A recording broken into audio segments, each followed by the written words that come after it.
Good evening,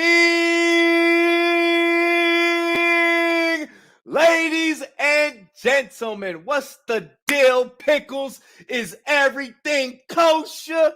Welcome here to the one and, well, honestly, the only Rumboyz Fantasy Network. Often imitated, never, ever, never, ever, ever, ever, ever, ever, ever, ever motherfucking duplicated. Ladies and gentlemen, this is Rumboyz After Dark. Make sure that you guys go ahead and subscribe to the YouTube channel if you have not already. You know that button that says subscribe? Well, make it say subscribed. Right now, it's looking blue for you if you're new to the channel. You can make it go gray with just one click. Yeah, dig? Ladies and gentlemen, let's go ahead. Let's get into it. I'm just gonna knock out like all the ads right away. We're just gonna fucking pay the bills like right now. Like we're just gonna do that right now, right now. Make sure that you guys hit that like button if you have not already. Let's go ahead and hack this tricky YouTube algorithm, if you will, by hitting that like button, sharing the content. This show is brought to you by Monkey Knife Fight, monkeyknifefight.com, and the Monkey Knife Fight app, available on iOS and Android. Get on over to monkeyknifefight.com or either download the app. Use promo code Rumboyz. It's your boy, Robbie. I'm going to go ahead and match you on your very first deposit all the way up to $100, all right? A Honda. You know how good it is to get an extra hundo on top of the first hundo that you play with? Like you don't even have to play with your own money at that point. I'm giving you house money on top of you making your first deposit. Whatever you put down, I'm going to match all the way up to a hundo. monkeyknifefight.com for all of your daily fantasy prop needs. This show is also brought to you by the SportsMe app. Link is in the description. 30-second quick click interactive content. We can make content together very seamlessly through the SportsMe app. Real sports fans like myself and yourself, plenty of analysts like that you're going to see on the panel tonight or on the app. You can ask some fantasy football questions, debate them on any topic. You can make content with different athletes. The homie Andrew Wiley, offensive lineman for the Kansas City Chiefs, is over there doing his thing. Dalton Crossan used to be a running back for the Colts and the Bucks. He's over there on that thing. So get on over there to the SportsMe app. Interact with our athletes. Interact with our analysts over there. Fucking interact with each other. All right, let's go ahead and let's get into tonight's show. Without further ado, you already know we got to make it do what it do, baby. We got to make it do what it do. Let me get into tonight's cast and crew. First up, he's spitting it in his terms. Give it up. It's your boy, Herms. Hello, I'm back. Guess who's back? Back again. Herms is back. Tell a friend. I'm sorry, I had to. Guess who's back? Guess who's back? Guess who's back? Guess who's back? Guess who's back? Guess who's back? Bro, we could have like kept going, like kept running that like created a monster. Dude, I love the Fantasy Pros hoodie. By the way, make sure you guys also check out Herms's new article that just dropped on Football Absurdity. Really great, very thorough breakdown on Javonte Williams. Make sure you guys check that out. Let's go ahead and get up to see who we have next. Ladies and gentlemen, next up, this is a Rum girl, if you will. She is always on a roll. Give it up. It's our girl, Maddie Kroll. What is up, you guys? All I can think about is it's a vibe right now. It's bring up the whole crew first. I'll bring up the whole It's a Vibe crew. Make sure you guys subscribe to 32-bit on YouTube. And I'm ready to talk football. Yeah. I've been waiting on it. We actually get to do our real jobs, for once together, all together. So it's gonna no more diving into the DMs. This is about the NFL. Woohoo! Yeah. I mean, we can mix it too if you wanted, but we never know what's gonna happen on this show. It's after dark, after all. Ladies and gentlemen, next up, for the love of Sundays, it's our boy John B. What's up, gang? What's going? It's a Friday night. It is a Friday night, and I'm hanging out with It's a Vibe crew, and I'm fucking loving it. I tried to do like a celebratory cloud for you. So like running out of the tunnel, but it was a total flop. No, I got the same vibe. I liked it. Okay, YKTV, y'all know the vibes. Let's go ahead. This man is hooking you guys up with tonight's Madden Mutt Coin giveaway. Also, we are giving away a $30 Xbox gift card as well. So we're hooking up our Xbox players. We're hooking up our PS5 players. If you're on PS5, you're going to get some up coin. If you're on Xbox, you're going to get a gift card. You got to be in chat the whole night in order to win. Ladies and gentlemen, you can catch them on the SportsMe app as well. Give it up for Pangs Pigs. What's up, guys? Hey, shout out to the Mutthead community. As I told Robbie for this week, I was like, yo, I want to hook it up with the Mutthead guys. My first love from years ago when I played a ton of Madden. And I was like, let's throw a fucking shout outs, get some coins out there. You spend fucking hours, days, weeks, and months trying to get 100K, 200K. So I know we said 300K. We said 400K. We told you guys it might increase. Actually giving away 500K coins on PS5. That's 500K. Dude, I used to watch That's insane. Half a milli? Yeah, that's fucking Deion Sanders and Deion Sanders' cousin. So, hang in the chat. It's a lot of fucking coins. I used to play a ton. I was ranked up there. I did the whole all Madden, all that fun shit. Everybody fucking knows. Deion Sanders just came on fucking Harvest. They want them. Let's get these guys to go buy them. I'm not going to give you half the coins to buy. I'm going to give you all the coins to buy them and then some. So, if you're in chat, show some love. Tune back in next week. We do this every Friday. And if you're on Xbox, sorry, I don't have coins on Xbox, and I have coins on PC, but no one fucking plays. We're gonna pay you. We're gonna give you a gift card. We're gonna give you a gift card. Santa So you can buy came packs. You early. can buy the 92 overall Harvest Heroes, or buy a fucking game. I don't give a shit. Do what you want. It's gonna be You yours. got one more panel member behind. Shout out all the Muttheads. Ladies and gentlemen, you guys. I used to watch a ton of Mevis and Mutthead back in the day, man. That shit. Oh man. I love the play on words there. Ladies and gentlemen, this final panel member for tonight, he's going to be on for half the show, and then we're going to bring on another homie, the homie Jorge, on for the other half of the show. You guys can catch him being hilarious as all fucking get out on Twitter, bro. I gotta give it up. The man who's created every GIF, whatever y'all say it, that has my fucking face on it that you guys use when you search Rumboyz. This is the man who makes them. Give it up. It's Roto Heat Craig. Hey guys, how you doing? Thanks for having me back on, Robbie. I was laughing my ass off the Jorge one collecting coins. That shit was funny as hell. Yeah. I do what I can to keep it light. Hey yo, UC Warrior, I see you up in the chat. I think you're new to the channel. Make sure you subscribe. Raj, I got a full show, and I got a bunch of stuff that I'm operating tonight. So you know, it is what it is. Z2 that Patriots defense as captain. We hit on that last night, and boy, it feels so good. 26 fucking points, and I'm facing against them in like 2 leagues. I'm facing against them in a bunch of leagues. Dude. Daniel said Rumboyz gifts. Yeah, hey, it's a lot of love with those gifts. They're pretty funny. You can use them for virtually almost anything. Daniel from the land down under showing us some love. Florida? Justin, Australia. Justin saying, yo, what's up? Matt said Vibe City. Yo, Matt, you see a lot of vibes going on right here on this panel. It's a vibe. Let's go ahead. Let's set this show off. You already know what we gotta do. First shot with the crew.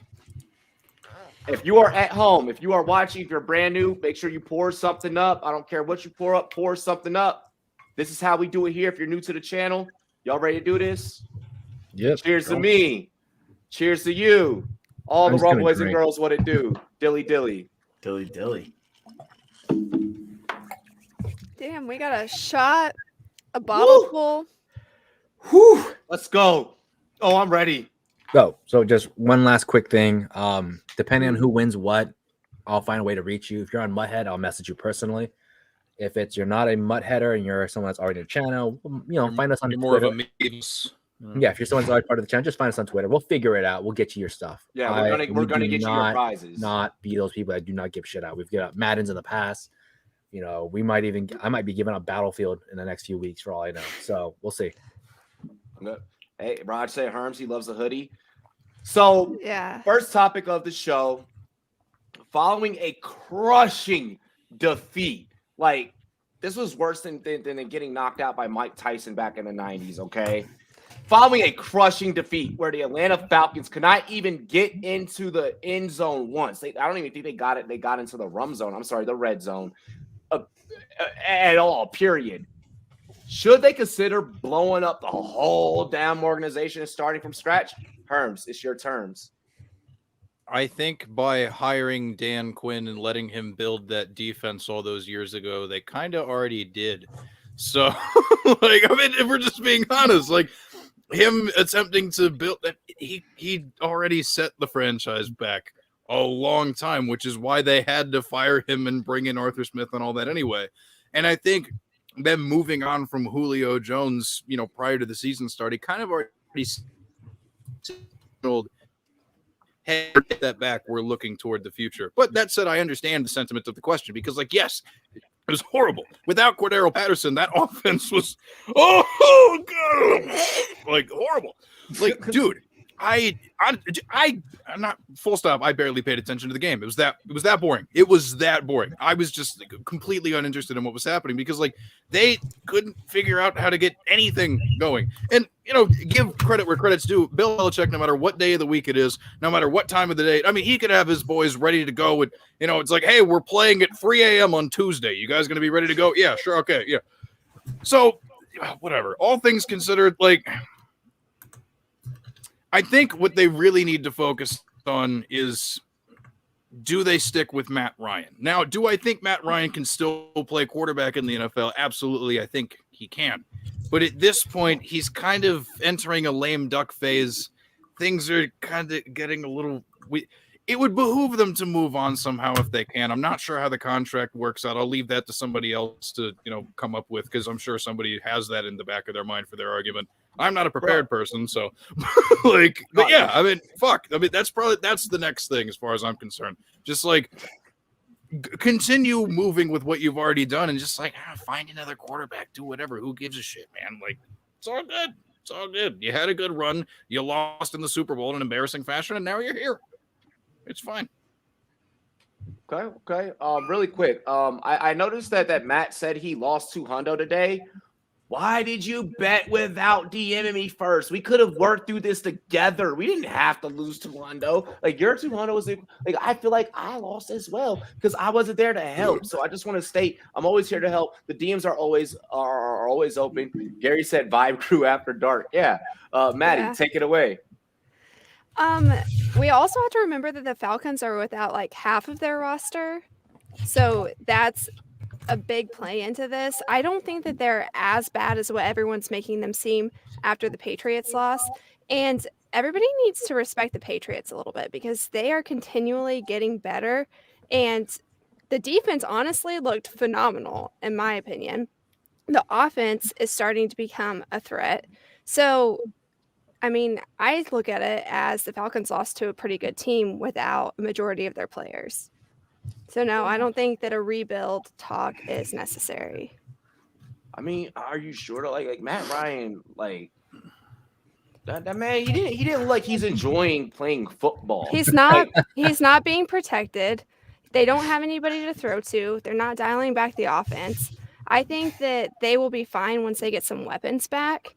I don't think it's as big of an issue. I mean, okay, they have defensive end now, defensive tackle, wide receiver, linebacker, tight end, running back, center, linebacker, wide receiver, cornerback, tackle, one more, defensive end.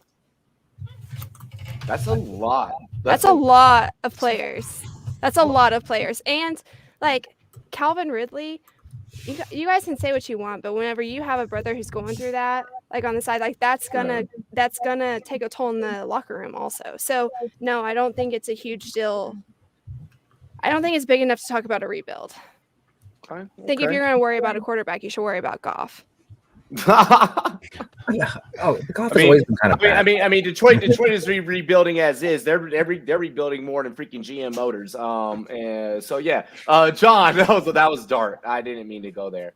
I probably did. I did, but I didn't. You went to, yeah. Oh. Detroit, it's right there. It's right there. I mean, it's low-hanging fruit. That was low-hanging fruit. Oh God, John. So it's funny, like, you know, me and Brian were talking about this all off season is what does Atlanta do? To me, it's an interesting case study. You're at a juxtaposition as a franchise. Do you think that you can win with this window of Matt Ryan? And Matt Ryan's probably got 3 legitimate years left where he can make a run. Yeah. And that's what you say. Okay. So 3 years. Do you think Atlanta can turn it around in 3 years? And my opinion and Brian's opinion from the get-go was no. So, okay, if that's the case, peel off Julio, peel off Matt Ryan, use your picks, rebuild around Calvin Ridley and Kyle Pitts and take, cracks at the can at a quarterback and try and figure it out.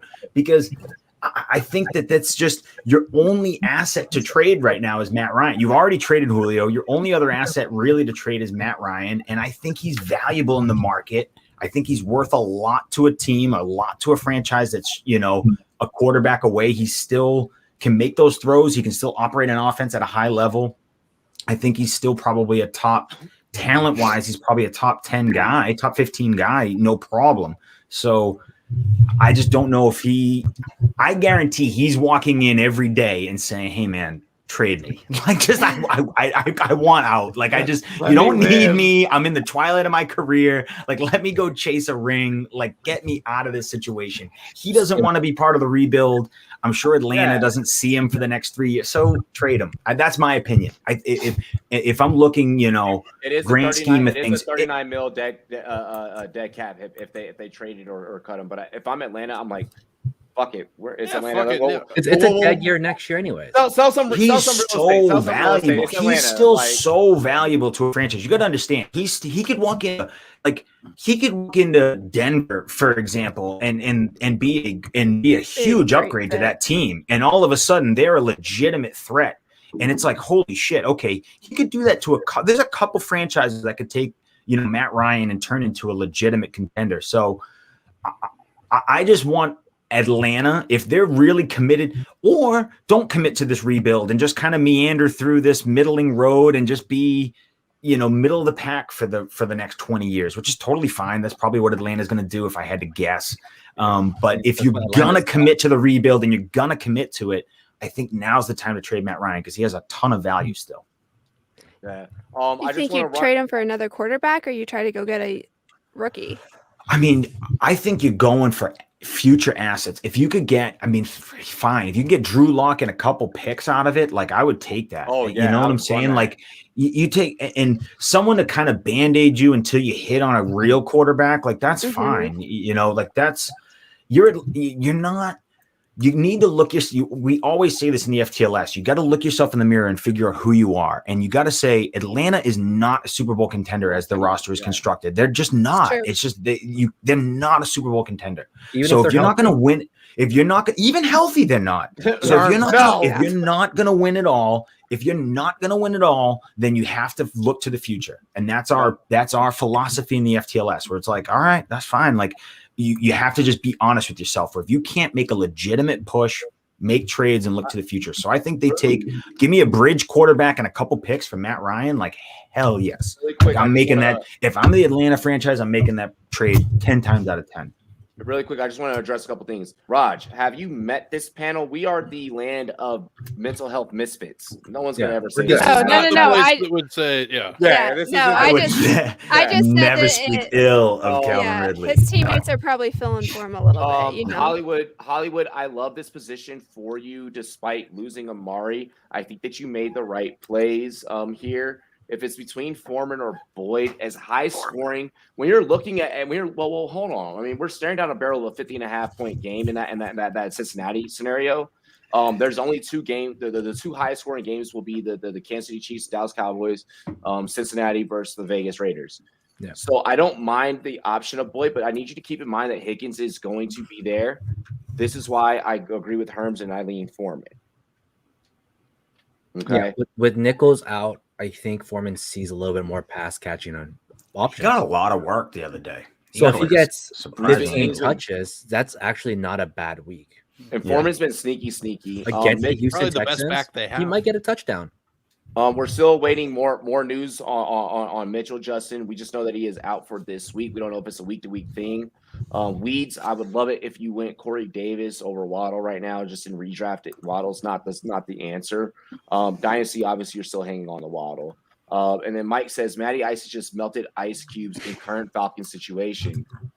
Hey, he's got pick. It's not Matty Ice's fault. I'm gonna double back really quick. I would keep Waddle. I like Waddle's position the offense as that 7-catch, 50-yard guy. He's playing the Jets this week. Why would you make that trade? Go get Waddle. He's gonna, with every receiver being in and out on that team, Waddle's the primary guy. Devontae Parker will get injured again in the next 2 weeks, and so Will Fuller will probably stub his toe and won't be out for the season. So, like, I'm not against using Waddle. With Corey Davis, we really don't know which weeks he pops, but I have, at the very least, I see Waddle taking off. I agree. Even if you do want to trade Waddle, wait until after this week because his value is going to go up. Yep. Guys, if you are in the chat and you guys are dropping fantasy questions for the panel, if you pay attention into the chat, the panel will probably comment back. They'll fire off with some stuff. I know we got Mike who works here at the Rumboyz Fantasy Network in the chat. I know that Raj is in the chat, so he's able to help you. So we still have a couple of the staff in the chat that's able to help you as well. Okay, guys.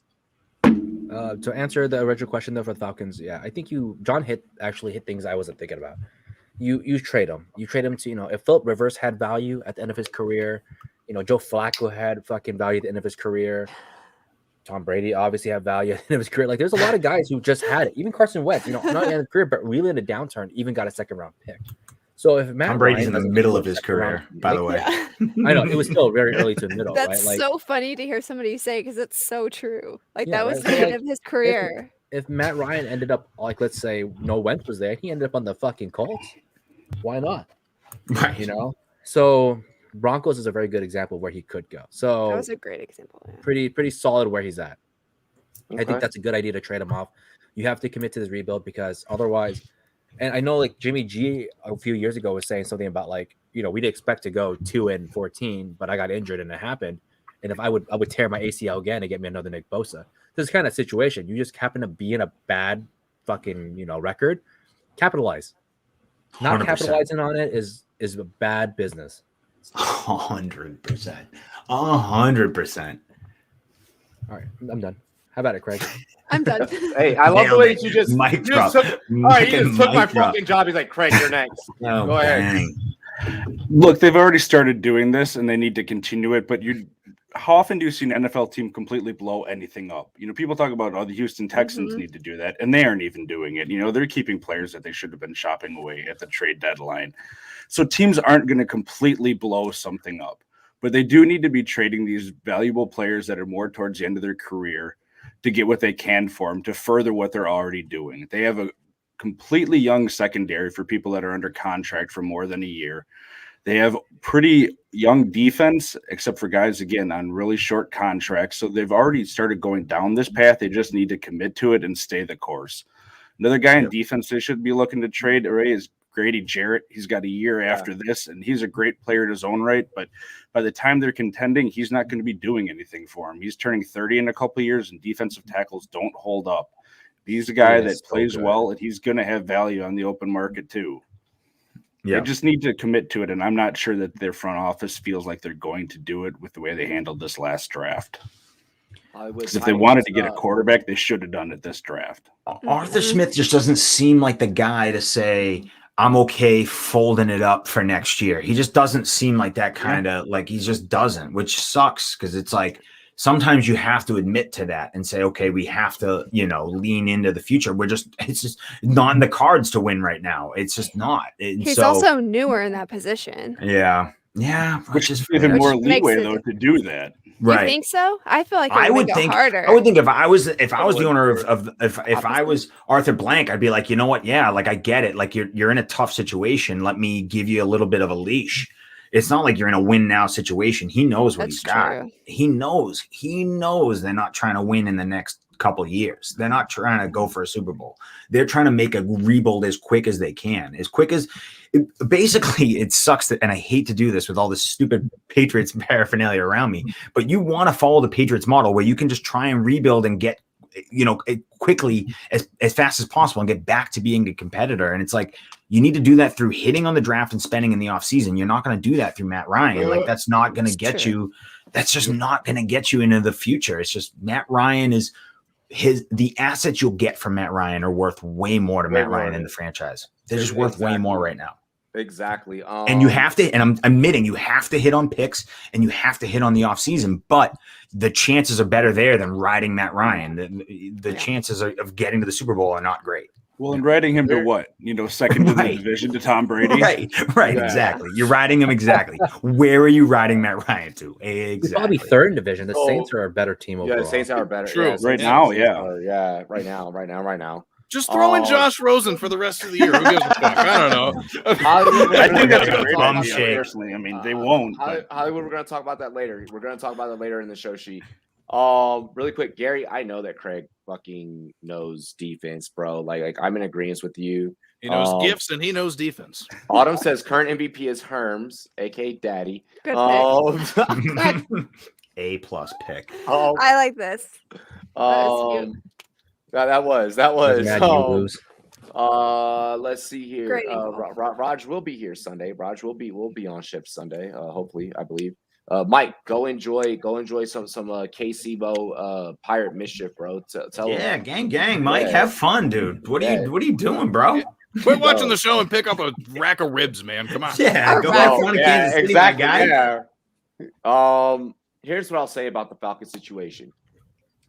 Blow it the fuck up. Take C4 and strap that shit to the motherfucker.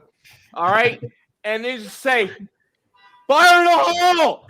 And then click the button and pull the trigger. Just let it happen. I'm talking full on dynamite. Okay? Blow it up. I am done with seeing the Atlanta Falcons be pitiful. After your city's baseball team, who hasn't done shit for you in years. The pressure is now on you, Atlanta.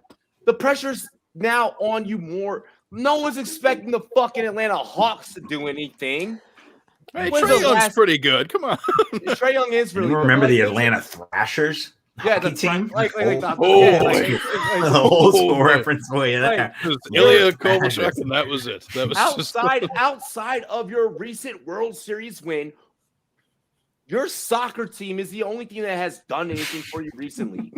Okay? If I'm a tax-paying citizen of the city of Atlanta, which great real estate rates, by the way. I mean, great real estate rates. But if I'm a taxpayer citizen of Atlanta, I don't give a fuck how cheap the economy is around me in the South.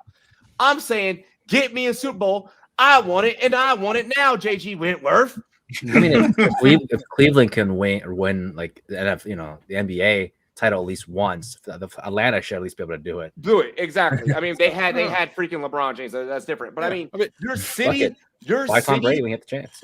Your city has dealt with so many times of just getting their back blown out. It's just your sports teams, Atlanta, aside from the Braves recently, have been getting their backs blown out more than me having some fun out in Vegas with a shorty. Okay. What makes you think you can pull in Vegas, Robbie? It paints a nice picture, Robbie. Well, it's Vegas. That's why. I'll call you pull anybody. Throw some money. Bring back Roddy White. Bring back Michael Turner. Literally go back in time. Back in time. Bring back Warren Dunn. Bring back I bet Matt Ryan lays in bed and thinks about the times he had Roddy White and Julio Jones. He lays in bed and dreams about the Algie Crumpler. Gene Robinson. He's throwing a fucking Russell Gage. He dreams about the times he was throwing a Roddy White. If I'm Atlanta, I'm hitting up these teams that are a QB away. I'm saying, let me go ahead and concede for the next year coming up. Let me send him let me send Ryan to a contender, or what could be a contender. Maybe if you send him somewhere that's mediocre, okay? And I'm sorry, T.I., I know you don't want no mediocre, but Mr. King of Atlanta, your quarterback has got to go, okay? Because even with the Broncos example, you could offset some of that money with Teddy. I would go Broncos. I would. Sure. If I'm what's his name? Blank. I'm calling up Washington. Yep. I'm like, yo, y'all been saying you're a quarterback away since RG3. Dan Snyder would do it. Dan Snyder would do it. He would do it. And Matt Ryan would look damn good in burgundy and gold, bro. I'm calling up these teams. Hey, Pittsburgh. To look great lying on the ground. Big Ben is on his last leg, and you always want to trade a receiver away. Do you have a receiver that you want to give away? I see hers. No. Did you see Eric in the comment section said Atlanta trades for Watson? Watson is not going to see playing time. He's our anytime soon. Eric is our Couldn't he see it next year? He's our Dr. Roto coworker. He works with us, Maddie. Man, That's I one of ours. gotta start recognizing people's names. I'm sorry, Eric. There's no way Watson sees playing time. Mm-mm. And do you know how much trouble Watson he would going get to jail. into in Atlanta? He wouldn't make it. He'd have He a good wouldn't time make in it. Magic City. I'll tell you that much. I got brawls in Atlanta. He would brawls take in advantage. All He right, would all take right, advantage of guys. that. We got to move Oh, on from this. We can make fun of Atlanta for It's the the next dirty 2 South hours for a if we reason. want. Oh yeah, I could. Shout out designer. We did have 2 big contracts today. Money. Random as fuck, by the way. Money. Dallas Goedert and the Philadelphia Eagles. Tim Patrick and the Denver Broncos. Both went ahead. Both these organizations went ahead and took care of their players. All right. Both received big time money paydays today. I don't know why I wrote Monday on the script. I'm sorry. The Twitter has had different opinions about both these guys' signings. I've seen a very wide range of emotions. What is your take on both? Is maybe one more deserving or whatever the case? Like, give me your general breakdown. Were they both deserving of the money? Was one maybe more deserving, or whatever the case? And how does this affect the respective organizations that they work for moving forward? Craig.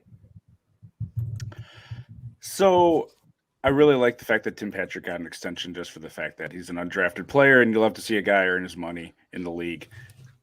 I like to see the specifics of this before you completely just go off the rails on these sort of things. But it's $18 million in guarantees over 3 years isn't a lot. It's up to the 34.5, which seems reasonable, even though they really probably didn't need to be spending that money in their receiving core. I don't have a problem with it. He's shown himself to be worthy of it at this point, and it's probably going to look cheap in a few years. As far as Dallas Goedert, they're going to be using the tight end there. They've historically used the tight end, and he's continuing to see the targets and the receptions. He's shown himself to be a decent blocker this year. He's had one really bad game for run blocking and pass blocking. He's not just lived up to what we've wanted for fantasy football, and I think that skews people's view of it, but I like it for both teams. Okay. I like that take. I like that take, especially your approach towards Patrick, because I feel like Patrick has earned it. Pang. I think both contracts are bad. I'm happy for Tim Patrick that Tim Patrick got a contract. I'm happy for Goddard to get a contract because they play somewhat good football. They play good football. Realistically, they do. But if you actually look at the money spent, Dallas Goedert is getting $60 million for 4 fucking years. To put it in perspective, Demaryius Thomas at his prime got $70 million in 5. So he averaged about 14 a year. Dallas Goedert is going to be making 15 a year, right? And I know that's a different time, a little bit a few years ago, but my point to the matter is those guys did way more for their team, than Tim Patrick or Dallas Goedert. And the impact, some receivers, Juju Smith-Schuster got $8 million. There's guys, Will Fuller, joke aside, got 10. And offensively, all those players are better than Dallas Goedert and Tim Patrick. So why are we paying them so much to stick on a team that realistically neither of those are contending? So with all the draft picks that the Eagles have, they could easily go somewhere else in another direction. They don't need to pay for Goddard. And then as for Tim Patrick, it's the same thing. They have Jerry Jeudy. They have Cortland Sutton. Yes, Cortland Sutton's probably going to walk, but what does Patrick do as your wide receiver too? I guarantee you they're going to be looking for more players down the road. I think they'll be looking for a 3. A very. They're going to be looking for a 3. 2. They're going to be looking for Patrick. All right. So if Dallas never brought in Amari, Patrick to Denver is what Gallup would have been as a 2 for Dallas. If the Bengals didn't draft T. Higgins and Boyd would have stayed a 2, what the Bengals had in Boyd is what the Broncos have in Patrick. Patrick, to me, has earned every dollar. Slap, I know that you brought up Sutton's finna go bye-bye. I personally she's told me I can use her name. Shout out to the homegirl, Romy Bean. She works at Denver 7, right down the road. She's a great friend of mine, longtime follow. To my knowledge, what is happening from what I know as of today, they are still going to try and find a way to keep Sutton. So I don't want Broncos fans to worry too much when we touch this subject. But that can also be coach speak. That could be GM speak. So we don't know that. But it sounds like they're still going to find a way. So I don't want you to worry too much in the chat. But anyways, but 10 million is 10 million, man. And that's the problem. Right? That's more than Melvin Gordon. Melvin Gordon's been more useful to the team. 10 million is an old lineman. It's a lot, right? If this was like a, 6 million per year contract, it'd be a different story. But that's why you drafted Javonte Williams. You weren't planning on keeping Melvin anyway. No, they weren't. But my point is even a player that was coming off crazy good seasons, Mike, jokes about Mike Davis, he's getting like 2.5, right? But there's a lot of positions you can fill in for 10 million. Do you really think he gets all that though? I don't fucking know. The point is like the fact that he's linked to it, right? So at least one point in time, he's getting 10, 20. He gets at least 2 years. So the re-signings are just tough. And like I said, that alone plus Goddard, I just don't see it for teams that are not in the boat for contention in the next 3 years. I feel like Goddard earned his payday, whether they were in too. contention or not. Whether they were in contention or not, you have to pay that man. You also have to think we just had Mark Andrews who got paid and set a new precedent for tight ends getting paid. In the league. But Mark Andrews Ravens is in a way closer chance of contention than the Eagles are right now. Right, but they're also using Goddard now as more of a blocking piece with what they're doing, and he's actually more valuable to the offense that they're trying to run than what. Like Mark Andrews is Lamar's favorite target, but he's drawing double teams all the time, and he can't block. So unless he's catching the ball, by the way, because he's already gone. This is his last year of his contract. He's gonna go free agency. No, and I get what you guys are saying. I'm not saying he didn't realize Gordon was in his last year. He had a 2-year contract. That's how you kind of knew he was going to leave anyways. Like he's got a 2-year contract, and he had 8 million dead cap. But my point to the matter is, without being in range contention, still finding your quarterback, still having to. The Eagles are one of the oldest teams offensively and defensively. When you're talking about O lineman and D lineman, the most expensive positions, by the way.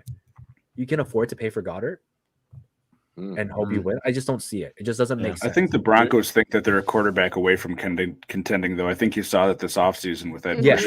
I agree. I mean, they think if they get that quarterback, they're going to be there, and I think that's part of what they're doing. They're not with there this. though, and that's the difference. And what matters is if they think they're there. Yeah, not if that's we true. think I they're don't know if Tim there. Patrick is that reason though. I think Tim Patrick could have got paid a lot less. I'm high on Tim Patrick because of film reasons, but that's my fault for being film over stats. I like John. What you got? He's great. I think it's he's funny. a $6 million guy though. I think it's kind of, it's interesting that we brought up Michael Gallup too. I think that might be the going rate for a wide receiver 3 nowadays. The way this offense in the NFL has moved to such a pass happy league and you need this depth at wide receiver. You need as many guys who can do as many things as they can. And Tim Patrick is no slouch. We can all sit here and admit that he's a good wide receiver. So if he's your team's 3, you're in a great position. And I think that's what Denver looks at. Denver looks at it and goes, okay, we're going to lock up our 3rd wide receiver. We'll figure out Sutton. We'll figure out Judy. That stuff we can, we'll pay the piper at some point. But right now, let's lock up our 3 at 10 million.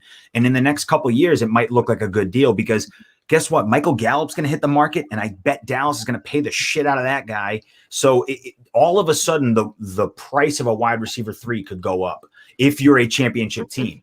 I think that Denver believes they're a championship team, and Denver looks at it and says, this is what we have to pay for a wide receiver 3 if we want to compete, because that's just, the league moves to this aerial attack, and that's what we have to do. So that's what we need, because we also know the thing of injuries. Guys get injured. So if you can lock up a 3 and all of a sudden you don't have to worry about if Sutton goes down for a couple of weeks, that's fine, because you can plug in Tim Patrick and you don't limp in like, we were just bragging the Atlanta Falcons on for their pieces. So I get it. That's what you're doing. You're locking up depth. Does 10 million seem like a lot? Maybe, but if you win a title, that doesn't look like shit. It doesn't look like anything. So that's what Denver's point is. Denver's point is we're going to try and win a title, and if it costs us this in this point of time, that's fine. If in the future if in the future we look like shit, that's fine. But right now, that's why they did the Manning thing. That's why they did the whole Peyton thing. Like when they brought in Peyton, it was we know that we can win right now with Peyton. Like, he may not be the best Peyton, but it's still fucking Peyton. They were like that's all they care. The Broncos care about 2 things. Like, living in this city, I know this very well. They care about 2 things. How quickly can we keep? They care about retention in the stadium. How can we oftenly keep the same fans, like the same core people buying tickets? Like they care about retention. How can we keep asses in seats? And how can we keep a loyal fan base that will know that we're always going to try and push and compete for a championship? The Broncos don't give a fuck about anything. They don't care how they do it. They just care about doing it. I wish Washington kind of almost sort of had the attitude, you know, but I mean, that's neither here nor there. We're not on my team's take. So fuck. No, you know? I mean, if it pulls a ring, it's great. I just don't think it's a move that pulls a ring. A ring is a ring. It doesn't matter how you get it. Fair, Ring is a ring. which is fair. And again, in 2 years, 3 years, we could look back and say what a stupid signing that Tim Patrick signing was, which is totally fine, and I'm admitting that. But they're leaning into this idea that they're in their window. And if you're a quarterback away, though, like that can mean anything. What if no quarterback is worth your time coming there, right? Maybe, but you got to go for it. You got to go for it, or else you're just going to be, the Miami Dolphins for the next 20 years. Really quick, I need everyone that is in the chat for the giveaway. Before we get into the giveaway, we have 20 minutes until giveaway time. I need everyone's attention at home. Please let us know so we can distribute the prizes properly for the winners. Please let us know what platform you play on. John, you fucking sorry. I was about to cheers with you too. Oh, my bad. The next time I got another one. I got a whole bottle. It's just degenerate shit. But I need you guys to drop. If you are playing on PS5, you will qualify. All PS5 players qualify for the Mutt Coin giveaway. Playing on Xbox, who wants that smoke? Yeah. That's how I'm telling you right now. Who wants that smoke, son? 500K Madden Mutt Coin giveaway here on the Rumboyz Fantasy Network for PS5 users. Our Xbox users, $30 Xbox gift card giveaway. I need everyone to let me know in the live chat here on YouTube.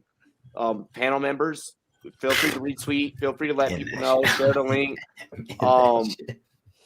I need you guys to drop what platform you play on.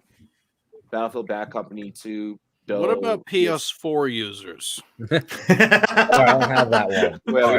Yeah. Yo, damn it! On that OG shit. On that OG shit. You know, but I mean, even if you guys know someone for the about holidays, the Sega Genesis? How about I do have PC coins. If you're a PCer, just let me know. If you're in whatever, if you share this content, I'll throw you a $30 gift card to Publix. I don't care. I'll just share this content, have fun in the chat. I'll give you a gift card to whatever. I don't give a fuck. Let's have fun. Let us know what you guys play on so that we can hook you up. We want to hook you up and hook you up appropriately because this is about you. We're just doing our jobs. If this video gets 100 likes, I'll give you a discount to my OnlyFans. Onlyman.com. Shoot, maybe I'll throw in a booty Onlyherms.com. Maddie said I'll throw in a phone. Oh my god. People are like, what is the Rumboyz Fantasy Network doing? A lot of mustache. It's a lot of mustache. A lot of mustache. It's a lot of mustache content. Get a comment there. There's nothing wrong with the flavor saver. I But love Maddie, your take. Oh my god. My take has kind of changed. Yeah, John B is a whole damn vibe. Let's just get that out of the way. Great comment, Gary. My take has kind of changed a little bit after listening to everybody else's, but I agree that I think that the Patrick move was a good move. I think the Broncos think that they're that close, and honestly, I'm kind of bought into it. I think that if they had a better quarterback, things could be good over there. Yeah, I really believe that. So I think that was a great move. I do think that prices for wide receiver 3s are going to go up next year. So I think that this was a smart move to try to get them now. And you can always restructure things. Goddard, I go back and forth on because Payne pointed out they're not a Super Bowl contending team. They're not going to be within the next couple of years. But for what he's doing, I feel like he's earned the money. And I also feel like it's only going to – the tight end position is only going to continue to grow in value, especially after what we've seen. What the fuck? You all right, Pats? That tequila got him. Fucking John just collapsed. Oh, Craig is like, what the hell? What the fuck was Reacting that? to the news of the potential of the tight end market exploding. He's like, oh, tight ends! Ah! There it goes. That was my He's drop. going to mic. try I'm out done. for tight end or something in his haste there. Yo, Oh, man. Hopefully he's Jumpy. all right. John B, can we get a I'm alright or something? We good. Oh, Jesus Christ. Oh, You yeah, you guys- definitely gotta share the content. If you are not trying to have fun with us in the chat tonight, I'm Oh, gonna be man. disappointed because we're here for a good time. Obviously, John B's turning up. Um, I might have to have him cut himself off. no, well, We'll get an update soon. he's out. Boost those Publix gift cards. Fucking stupid. Oh, man. I love Jonathan this shit. tasting his new cocktail menu too much. Hey, I bet that Herms. cocktail menu's fire. Herms, your go. Oh my All right, Go well, ahead, I don't really have a ton to add to what has been said in terms of like actual football stuff, but I will say I did look into the background of Tim Patrick last year in an article that I wrote at the Lateral. He has a really great story. He was not a very super highly touted prospect coming out of high school. He played a couple years at JUCO before transferring to Utah State, and while he was there, he had a compound fracture between his tibia and his fibia that basically shattered his entire fucking leg that caused him to miss so much time, such a debilitating injury that him ever playing football again was in jeopardy. The fact that he decided to stick with it, pursue his dream, work from being undrafted, practice squads, doing all this. Run your tape. then- Saw that take out for me, please. Yeah. Saw that take Yeah. out. It's just he's overcome so much adversity that I'm just it's so hard not to root for a guy like that. And we I talk like your about what feeling he's about been that. able to do this year, but also keep in mind last year, in the absence of Cortland Sutton, working with the rookie Jerry Jeudy, and the myriad of quarterbacks they had to jump around with, Brett Rippon and whoever. Patrick stepped up and was the reliable lead receiver for Denver last year. Yes, this year has also been good, but keep in mind, last year was also sneaky good. This is not just a 1 year thing, man. So it's I don't know. So just keep that in mind, just when you think about Tim Patrick and his resiliency and how amazing it is that he came back from such a fucking ridiculous injury, and I don't give a pay him more money for that's a tough dude. Buy me another 30 seconds. Go. At the point about it does seem like a lot, but I'll take it to Major League Baseball, for example. We will see contract benchmarks and think it's ridiculous, but the market continues to evolve, especially because it's greater and greater growth revenues enable franchises to be able to pay players greater and greater wages, which is why we see the salary cap and sports that have salary caps continue to rise and rise. In the grand scheme of things, him being paid this amount of money is really not that ridiculous, because Michael Gallup is one that was been brought up. Did multiple you times. break That's the gonna be glass? Wait, did the bottle break? No. Was that a I'm living table a different collapse? life. I'm living a new life, son. I'm living this new computer on the lap life. I'll You give broke the desk. I'll give the No. audience a little. So I built a floating desk. I thought I had it. Thought I figured it out. What about a I'm about to send hoverboard? a photo. Yeah, it fell out of the wall. It's not as secure as I thought. So I got the mic set up. I got the computer on the lap. I got the bottle of tequila. Everything's good. I did spill a seltzer. I did have a Poland seltzer water going. So I love that's it. Hey, know what? rip that seltzer. But everything else is good. We're hanging. You know what? You're Raj, As they say, the Best show comment. must go on. As they say. Can we give Raj's comment just a little bit? Wait, which comment? Gary, there was no backstage comment. It was just I couldn't look at him. This one? Wait, this one? John Yeah. Bassett just considered out. Yeah, That was for real. Yo, Raj, for real. For real. Officially man. considered he's doubtful. He's doubtful for Sunday. Oh, Very doubtful. Highly capital D, doubtful. capital Highly D. doubtful. So RIP John's desk. We'll get it fixed tomorrow. I'll fix tomorrow's- it. I'll fix it by Tuesday. I promise. Yeah, There's a tomorrow's vibe. It'll everyone's be day it'll be off. fine. Yeah. No. So what I want to say about these 2 contracts. All right. My thing is I was trying today to not let film analysis get to me, but I stayed on brand, and I'm sorry to the 5 of you for everything that I'm about to fucking say. Okay? Tim Patrick earned that money. Dallas Goedert. What did I earned just that money. say? I know what you The just said. 4 of you, But not the 5. The 4. Well, I'm apologizing. I'm with you. I'm apologizing if I'm not. I'm still going. Just I get that these teams are both in the nature of rebuilds, but we are overreacting over this allotment of money spent on both these organizations. The Philadelphia Eagles always need a tight end. If you do not lock that in right now while you are Philly, you're not locking that in later. There's not a draft pick that is going to help you lock that in. Like if you're Philly, your game has always been build have an experienced guy on that roster. Zach Ertz, yeah, you drafted him and then you built him up, yada yada yada. Dallas Goedert, yada yada yada. But it's always been you've always. Who was the other guy? Trey Burton. Trey Burton, yeah, you've always drafted and built up and then elevated the next person. Okay, it's logical as fuck for what Philly did. Anyone that wants to tell me that Philly did not history repeats itself. Did history just not repeat itself? So we're good on the Dallas Goedert thing. The Tim Patrick thing is a little bit different. Here's my thing. Cortland Sutton can't stay healthy. Okay. If I have to worry about a receiver being carted off on a fucking stretcher every other play, as a GM, that's not what I'm wanting. Okay. Love the player, love the talent, love that you are able to accomplish that talent. Let's be realistic and get down to business and get down to numbers.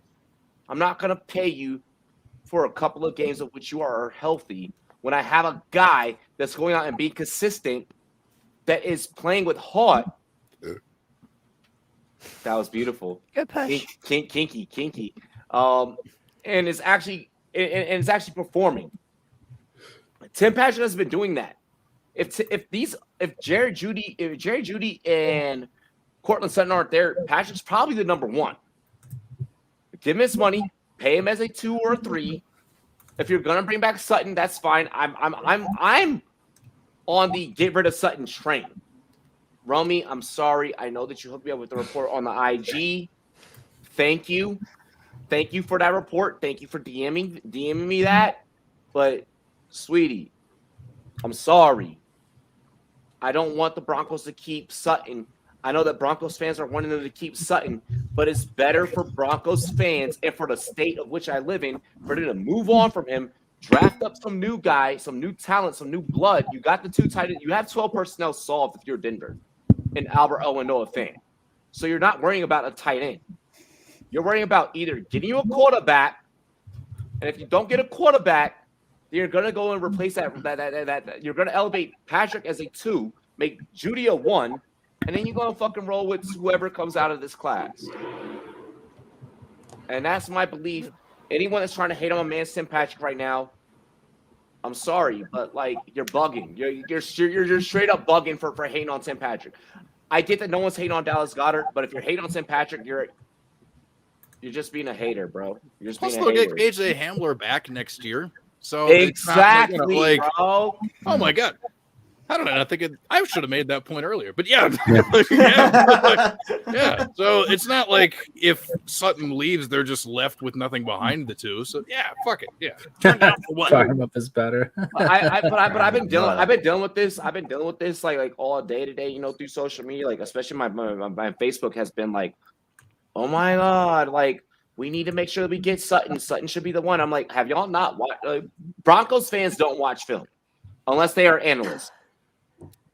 Broncos fans are just fans they're just I would say half of Broncos fans are fans of defense. Yeah, exactly. They don't know defense anything though, man. It's fun. It's fucking cool. Even when Terrell Davis was on this team and they had John Elway, it was the defense that got them there. You don't watch film on defense? I do. Oh yeah, I definitely do. I played corner. Robbie, the former corner, but yeah. Yeah. Oh wow. Robbie Who mostly is he, though? masturbates to Chase Young, though. He's just like Chase Young, yeah. Fuck yeah. Oh, Ron Payne. Robbie, Robbie pulls the shake Robbie. weight out to fucking Chase Young. is Chase Young in your spank bank? Chase Young film is in my spank bank. There you go. Good. That's- Yes. So Thank you for good. the honesty. Yo, Alright, all the new followers are like, what are they talking about? And if you ever want to go vintage, he just pulls up some LeVar Arrington, you know. And if no, Daryl Green. Dude, Oh. Darryl Green was that guy. Daryl Green. Oh gosh. Champ All right. Bailey, man. Give me Champ Bailey. yeah, Any day of the no. week. Hey, before we I do love the giveaway Champ announcement, Bailey. before we do the giveaway announcement and get into halftime, I'm just gonna say this right now. I'm gonna piss off every fucking football fan. Every person that's a fan of corners, I'm about to piss them off. Daryl Green's better than Dion. You're a dick. You're not wrong. You're not wrong. Come on, man. This is Harvest Month. This is the Dion Sanders of the He didn't fuck. piss me Yeah. off, but it's like I'm not. It doesn't Daryl sit Green's well. Daryl Green's better than Deion Sanders. I feel like he's trying to provoke me right now. Oh, I I'm don't so know. I'm trying to provoke. I'm fucking poking so bad. If you're talking all around player, yeah, he was better. Dion was flashier. He was prime time. He was the guy like, making the big I mean, plays. he was in a the fun flash. returner Dion too, wouldn't. wasn't he? Dion wouldn't Prime tackle. I changed mean, come on. sports. Yeah, Dion couldn't Prime tackle. time changed Bro, if you were to sports, tell He bro. could tackle. He wouldn't tackle. I was That's gonna different. say he wasn't. Yeah. We have Ryan 3 minutes until the giveaway. Rapid fire. Take a drink. Take a sip. If you would take Daryl Green over Dion right now, well, not like at their age, but in I their don't want prime. either one of them right I mean, now. in their prime, who would you take? If you take Daryl Green, take a drink. 3 for 3. All right. That's Sober good. as- I'm sober as a judge. Whoa. Sober I did not as expect a that to split. judge.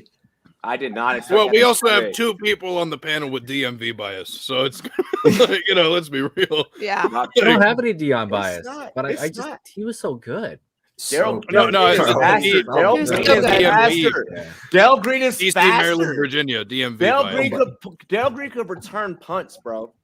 Daryl Green Dion could return too. punts. Fast What as fuck. Dion did for sports and bringing in endorsements and what he did for the Dion athlete made was corners his cool, next man. level shit. Like it was next. Dion was that dude, and it was like brought in this next level of swagger to the defense. That Yeah. was like Nobody unheard wanted to be of. a cornerback back in the day. Right. Everybody it was like wants to be a people. It was corner. cool. It was Dion made playing defense cool, and it was like that's different. Like Yeah. that was. Well, yeah, It if you're was talking what he unbelievable. did for the sport of the position, that's different than who you want on your team. I still want Dion on my fucking. I still I want still him want on Dion on my my team. team. I still want Dion on my Fine, team. but I'm saying Dion's it is still a that different good. conversation. Sure. It's one or And- the other. It's only you only get one or the other. I want Dion. I want Dion. I'll still take Dion. Me too.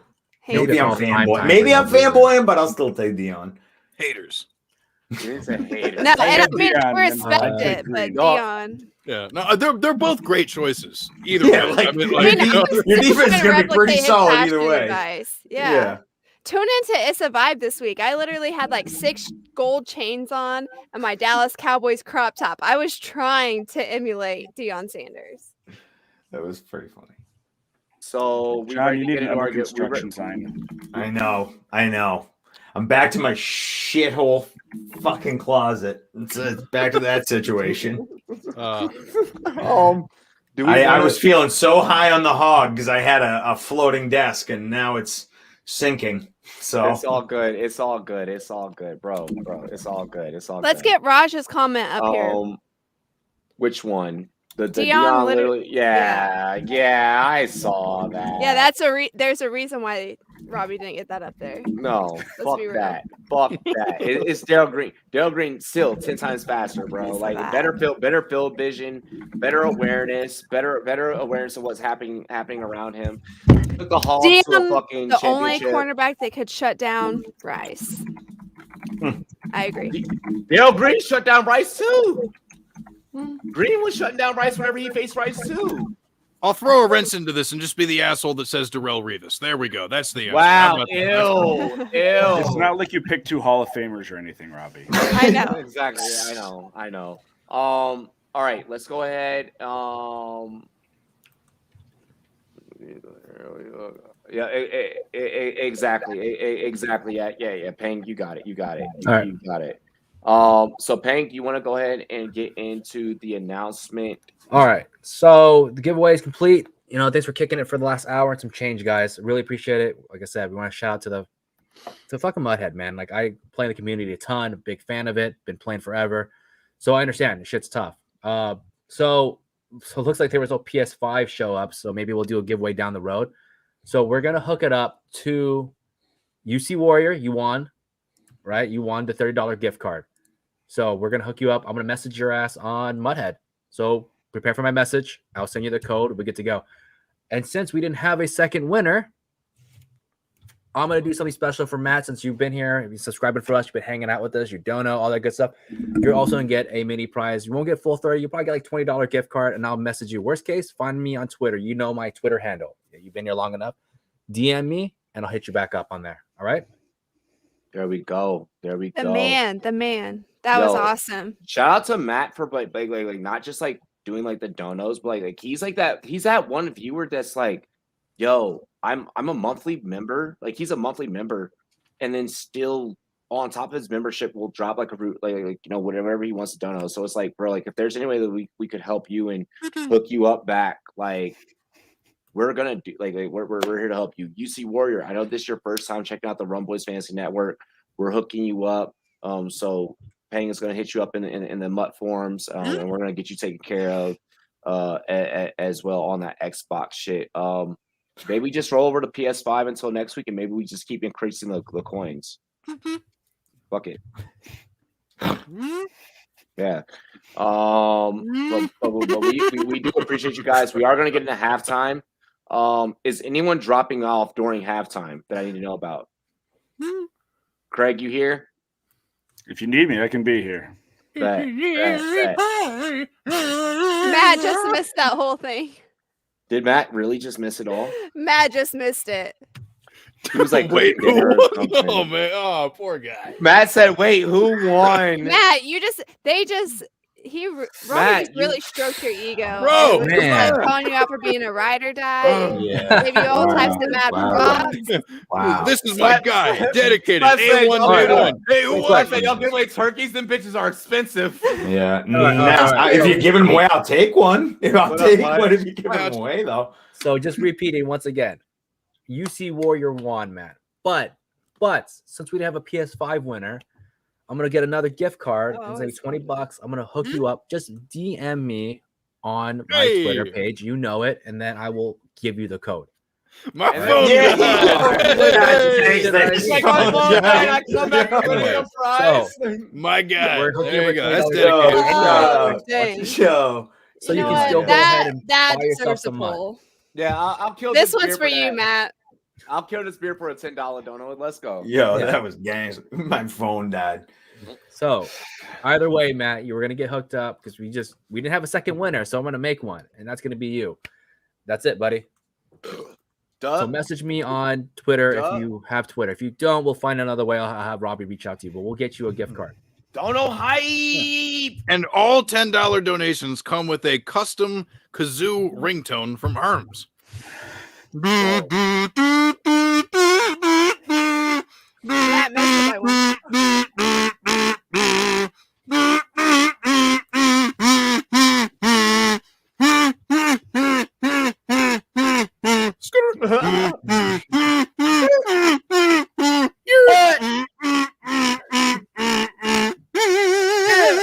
Yeah. Oh, There you go. Let's Trap Beautiful. Twinkle Twinkle. What up? Hey. Hey, let's get into a track tonight. What the fuck? Look, Why am I here? It's in public domain, Herms. You're fine. because we're fucking awesome. And Wait it. Because God loves us all. and I make some shines his I love make- on I make us. some weird choices. Hey, This is what we get for bringing up Deion Sanders. He just Oh brought my a whole God. new vibe to the pod. Yeah. prime time. We are on prime time. Mhm. Ladies and gentlemen, we are going to get into a music video. And then right after that, it will follow with a word from our sponsors over at monkeyknifefight.com. You'll see a couple NFL players pop up on the stream. Bubba Sparks music video? Dude, if I wouldn't get copyrighted. It's just it's It's just Friday me night. playing the kazoo for It- half an it- hour. it's Friday night. We got the It's a Vibe crew here, right? I want to keep it with that whole vibe. We're gonna, if I could have Craig, Maddie, and John hit the stop camera button, we're gonna get into a track called "Oh Yeah." This is 2 Up, 2 Down, the homie Clutch Packs. Straight out of Virginia. Let's go. DMV. Shout out to stand up. DMV. Oh yeah. Oh yeah. Oh yeah. Yeah. Hey, Oh yeah. Oh yeah. Oh yeah. Oh yeah. Got the racks on me, oh yeah. Got the pack on me, oh yeah. Got the strap on me, oh yeah. With a bad bro, oh yeah. They just act tough, oh yeah. Get them clapped up, oh yeah. Not about cash, no, I don't care. These suckers not getting no money. Fuck it, I'm up in the store on 'em. I don't gotta tell them, they know. Cause I already knew that would fall. So I don't feel bad for none of mine. They gon' try to say I'm back, wasn't on I. But they try to get me back, I be getting my baby. You say you gon' pull up. You say you gon' slide. I ain't say not one goddamn word, you gon' hear that 555. I gotta keep it emotional. Why they wanna see me down bad? You know when I up, I'ma cause a commotion. I know some people be thinking I'm joking, but all my real niggas rock with a pole. Say I'm on fire like an arsonist, high as an astronaut, you better know how I roll. Hey, you know I'm impatient, you better not stutter, cause you know I'm ready to go. You know I'm a hustle for better, my butter, and you know I stick to the code. How you my brother if you say I switch up the first time that I tell you no? Y'all not my brothers, y'all not my brothers, y'all not my friends. They really just act like they really be working, we getting it in. I need like 10 for like one of my verses, they 10 out of 10. I seen the hearse when they carry my brother, that shit made me sick. Plotting how to win again. You know I just smoke it, you know this shit dope, but I'm back on that shit again. Tables gonna turn like a whirlwind. My anger storm make it whirlwind. Say you want smoke, you must think it's a joke if you think we won't spend again. But you know I got the racks on me, oh yeah. Got the pack on me, oh yeah. Got the strap on me, oh yeah. With a bad bro, oh yeah. They just act tough, oh yeah. Get them clapped up, oh yeah. Not about cash, no, I don't care. These suckers not getting no money. Fuck it, I'm up in the score on 'em. I don't gotta tell them, they know. Cause I already knew that would fall. So I don't feel bad for none of mine. They gon' try to say I'm back, I wasn't on I. But they try to get me back, I been getting my paper. I been going fast trying to get good paper. I pop shit on all the case. Baby, EDD go crazy. Put me in my place, then tell me how it tastes. BK call me Bojay. Shit up to the letter, fever, sign the affidavit. I give lessons, I give pointers. My car down, gon' nail it in. I done hit like aliens. These hoes can't know my aliens. Make my time, I say the bitch. I can't make adjustments. I be wanna have threesomes and be busy, they list. She better eat that dick, no mumbling. Smack that shit all morning, I'm accomplishing. What I wanna do to her, I'm garnishing. Turn her like a tournament. Final, so I gotta win. Bitches, they be talking, I be talking about my wins and wins. Got the racks on me, oh yeah. Got the pack on me, oh yeah. Got the strap on me, oh yeah. With a bad bro, oh yeah. They just act tough, oh yeah. Get them clapped up, oh yeah. Not about cash, no, I don't care. These suckers not getting no money. Fuck it, I'm up in the score on 'em. I don't gotta tell them, they know. Cause I already knew that would fall. So I don't feel bad for none of mine. They gon' try to say I'm back, I wasn't on I. But they try to get me back, I been getting my baby. Oh yeah. Oh yeah.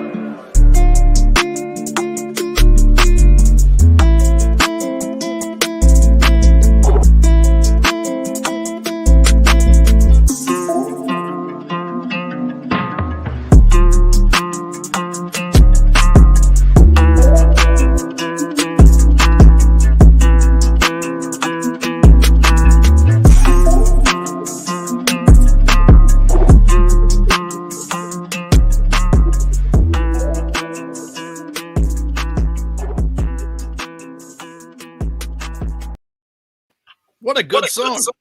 What a good fucking song. Here's a word from our sponsors. Let me tell you a little story. Once upon a time, there was a monkey knife fight. And one day they met one team partners in the NFLPA. It's a match made in the pits of a monkey knife fight. And everyone lived happily ever after. Are you listening? This is big. What is a monkey knife fight? You know, it's thing monkeys, knives, you get it. Fantasy sports is monkey knife fight. And monkey knife fight is fantasy sports. Monkey Knife Fight is daily fantasy. Monkey Knife Fight in the house. I am Monkey Knife Fight. You are Monkey Knife Fight. We are all Monkey Knife Fight. Monkey Knife Fight. You have the NFLPA behind the company. It's exciting for me to be a part of fantasy sports. When I think of fantasy sports, I think of beating all my buddies year in and year out and being able to brag about it. We're not just partners in it. We're owners. And it feels awesome to be an owner. I challenge you to a monkey knife fight. We've been saving you a seat at the table, Monkey Knife Fight. Welcome to the one team and NFLPA family. Monkey knife fight. Welcome to the family, Monkey Knife Fight. Welcome to the game, Monkey Knife Fight. Monkey Knife Fight! I challenge you to a Monkey Knife Fight. Monkey Knife Fight! Monkey Knife Fight, Monkey Knife Fight, Monkey Knife Fight, Monkey Knife.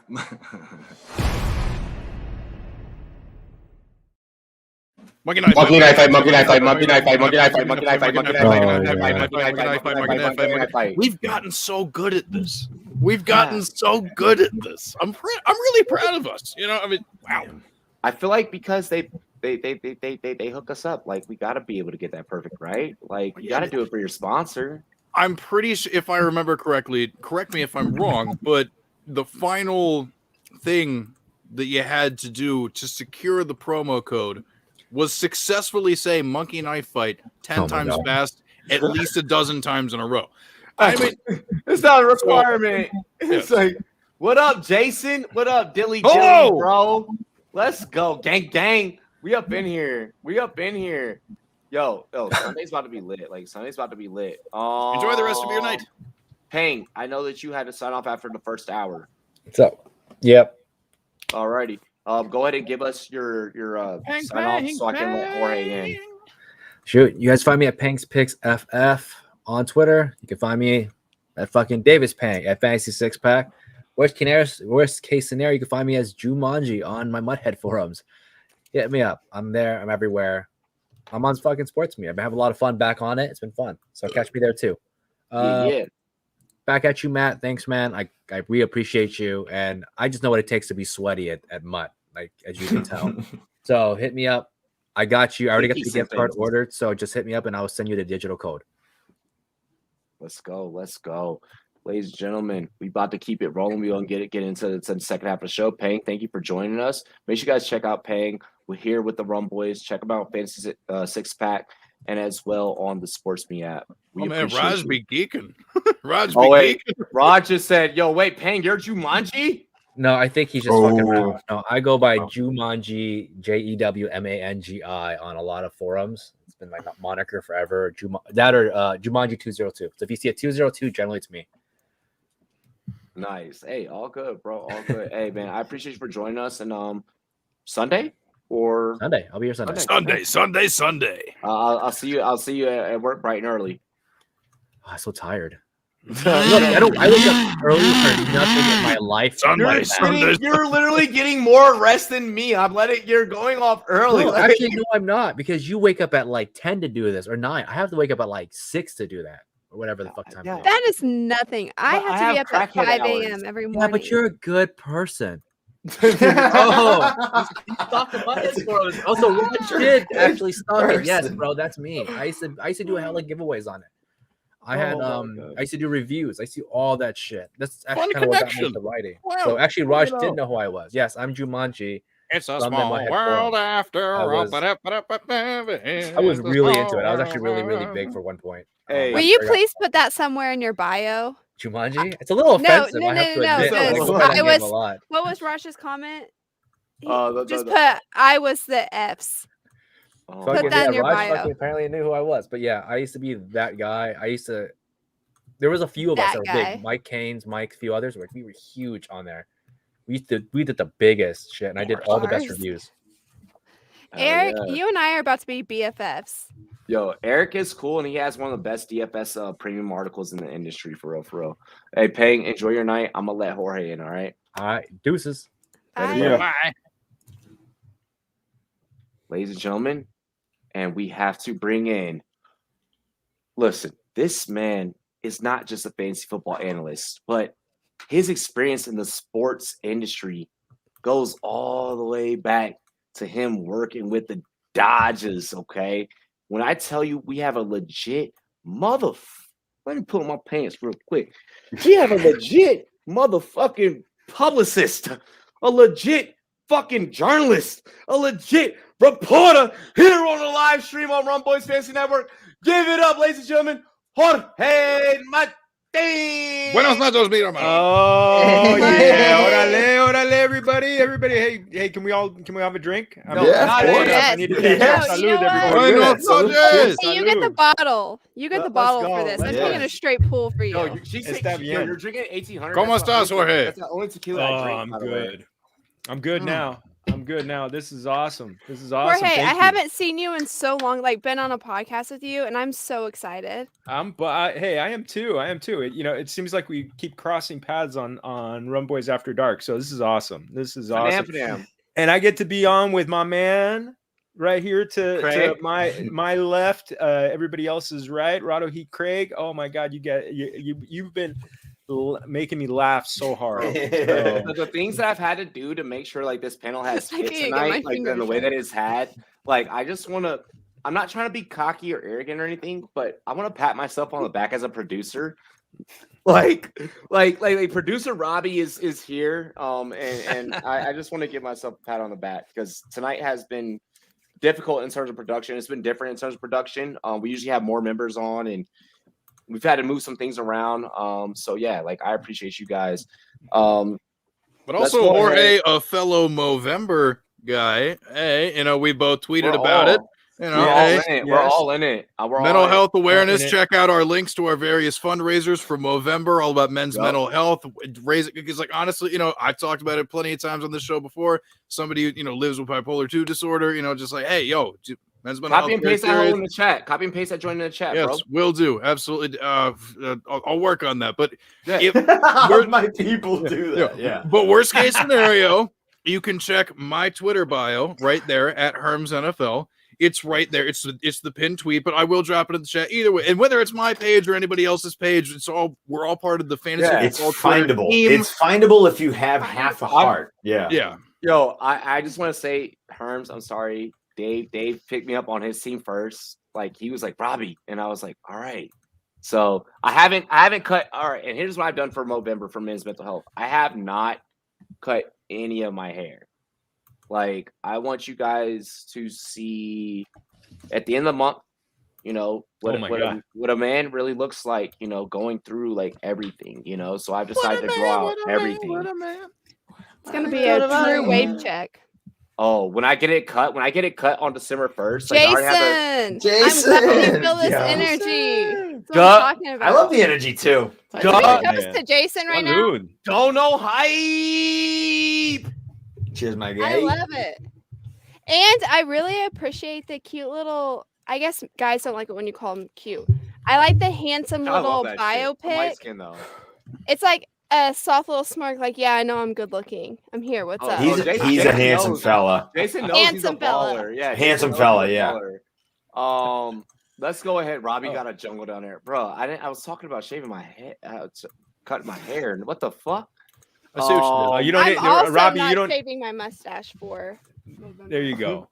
Yeah. There you go. All right, here it is. Drop the link in the chat. I'm also single for anyone wondering. Some women have actually put like fake mustaches on for Movember. So if Maddie, I don't need a fake one. I can grow my own. The link is in the chat, courtesy of my pal, the Lateral Bot. So, just doing my bidding for me. Definitely. Let's share that. Let's comment. Herms, can you comment a regular tweet, a regular chat, really quick, so I could do the link. Steelers beat Chargers. That was a bold. Just say hey. Just say there. hey or something. Drop a letter. Just drop a letter in the YouTube chat. Don't know hype. Yeah, the YouTube chat. Oh. I gotta pull it up. You gonna do that with Mason? I so boldly just X'd it out, thinking that I had it. Wow. Don't know. This is the problem with Rumboyz After Dark. Is sometimes the dono hypes just roll in, and it's like, oh, that's a. You didn't want to be here last night. You did not want to be here last night. You did not want to be. Dude, I heard. Congratulations, by the way. I heard it went absolutely viral. Bro, that's awesome. Not surprised. It's a great show. Yeah, I tune in all the time. Let's get into the next topic while Herms is getting that done. Okay, Herms, you're coming from the lateral. No, that's the Lateral Bot. I don't know what you're talking about.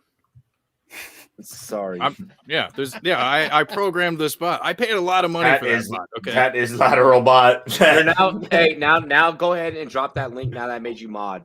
I will gladly tell the Lateral Bot to be able to. Yep. There we go. Lateral bot. Let's go ahead. Let's get Thanks into for the next lateral topic. bot right there. Let's get into the next topic. So we are not. I repeat. Okay.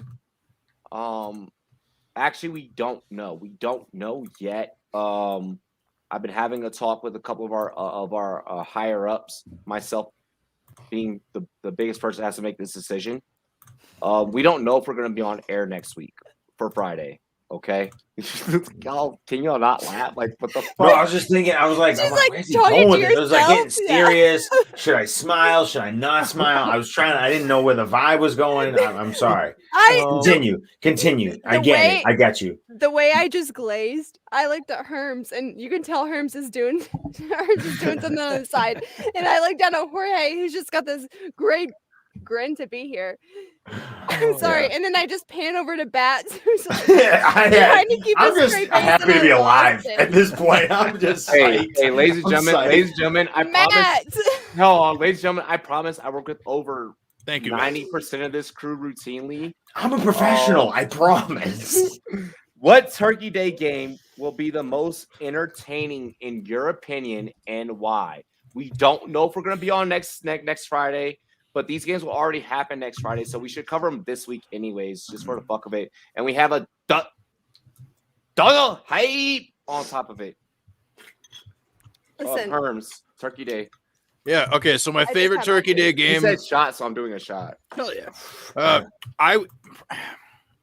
This one's really tough, but I think the most impactful Turkey Day game is going to be who can eat their mashed potatoes the fastest. Now I know this isn't no, seriously. Football. I'm really curious. And I Matt, actually, I'm with you. The Saints game, particularly because, and I was actually talking to a buddy at work about this earlier.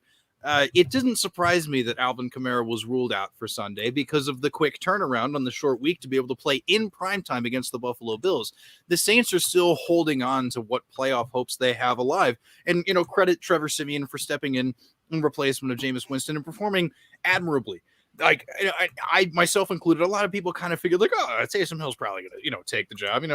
Siemian only came in because Winston got hurt and whatever, blah, blah, blah. They had, dude's been pretty good. He hasn't been bad. He has not been bad. Yeah. Like, they have a chance to stay alive. And, like, I think this was a decision they made in anticipation of the fact that they do have a very tough opponent on Thanksgiving. They can probably win on Sunday without Kamara. But when did you make this account? What the fuck did that happen? What the that ain't me, but good for whoever that is. That was quick. That was super quick. No, wait. Did you just become a meme? Did you just become a YouTube meme? Yeah. Herms, what did I miss? The middle part of my lip that's supposed to grow hair. That's wait. Anyway, wait. Hold on. Herms is a meme. Hold on. And we have a Donald hype. We have a Donald hype at the same time. You became a meme. We're drinking. Like, let's go. Like yo, hey, I'm here for this too. I'm ready for the Cowboys. Unbelievable. Unbelievable. Oh, wait. Sorry, Mike. Maddie, wait. What do you have on Thanksgiving Day? You said Cowboys? You said Dallas? Sorry, I just had like 3 pools. No, I was talking about the Jason's comment that he wants the boys to go in and whip up an Arrowhead. So I want the same. Also excited for the Cowboys game, just because who doesn't want to watch the boys on Thanksgiving? It's like a tradition, right? I cuddle up with my papa. It's cute. We have a little cuddle, and he knows I like football, but he doesn't know much about it. So he's like, that's a good pass. Hey, it's all right. He doesn't. And if you want more tips on how to navigate Thanksgiving, make sure you go check out the 32-bit channel and check out the most recent episode of It's a Vibe. We got real, but I'm here for the Saints-Bills game. I think that's going to be where it's at. Oh yeah. By the way, the 4 of you, Herms, Maddie, John, let me know if you need off work Tuesday night, and if not, we'll. I mean, I gotta do some construction here. I gotta rebuild my studio a little bit, but no, I don't need. Thanksgiving will be a contra day, Herm. So I am all ready to go. John was straight up like we're giving you a Thanksgiving It's a Vibe show. Like John was like not giving a fuck. Yes. Bro. If you were not here before halftime, Jorge, you missed the destruction of my closet, which totally stinks. He turned up. I don't know what he was doing. John, it is your take. What's your fucking, or is it your? I think it is. I'm losing my shit. Maddie took the boys. Maddie took the boys. What's your? I think honestly, I think it is my take. And I'm gonna say that the Cowboys Raiders game to me is the most important because to me the Cowboys can make a statement, on Thanksgiving and really. Prove to themselves that they're an elite team and they're in the tier of a Super Bowl contender. Like that to me is what's important. Like, the other games, do I think the Saints-Bills games will probably be the better game? Probably. It'll probably be a better game. But I want the Cowboys to go out and absolutely destroy. Like that to me is like what I want to see.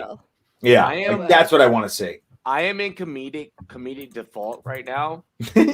His arms is upper lip. Lower lip and lower lip. This is so silly. Whoever so far off the rails.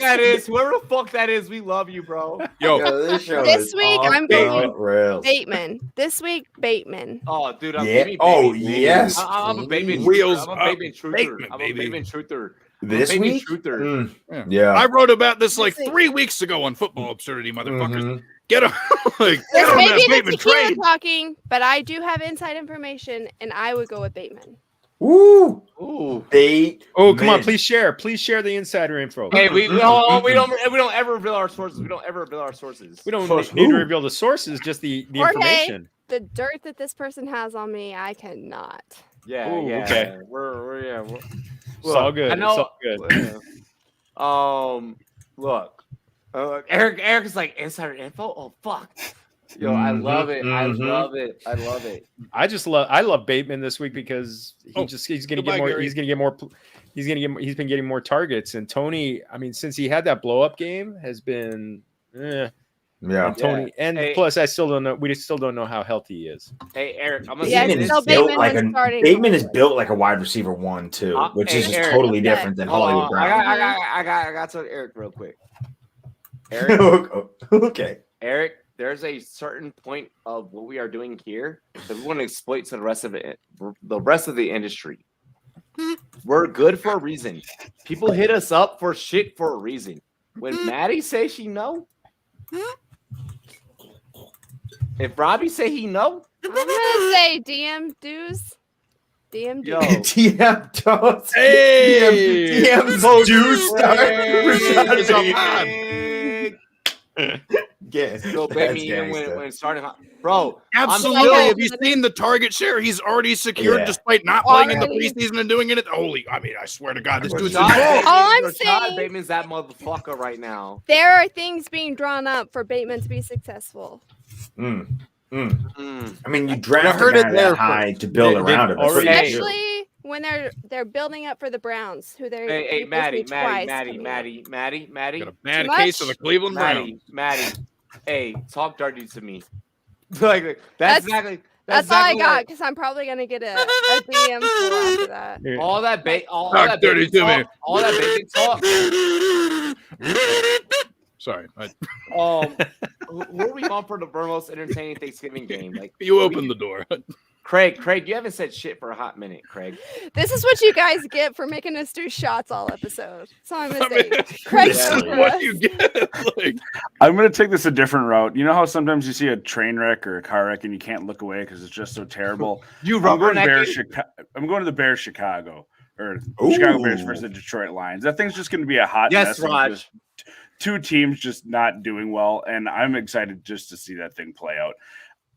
I love watching my Cowboys play, but living in Wisconsin with a bunch of Packer fans giving me crap, even when it's not deserved the whole time, that's not entertaining for me. I've dealt with that my whole life.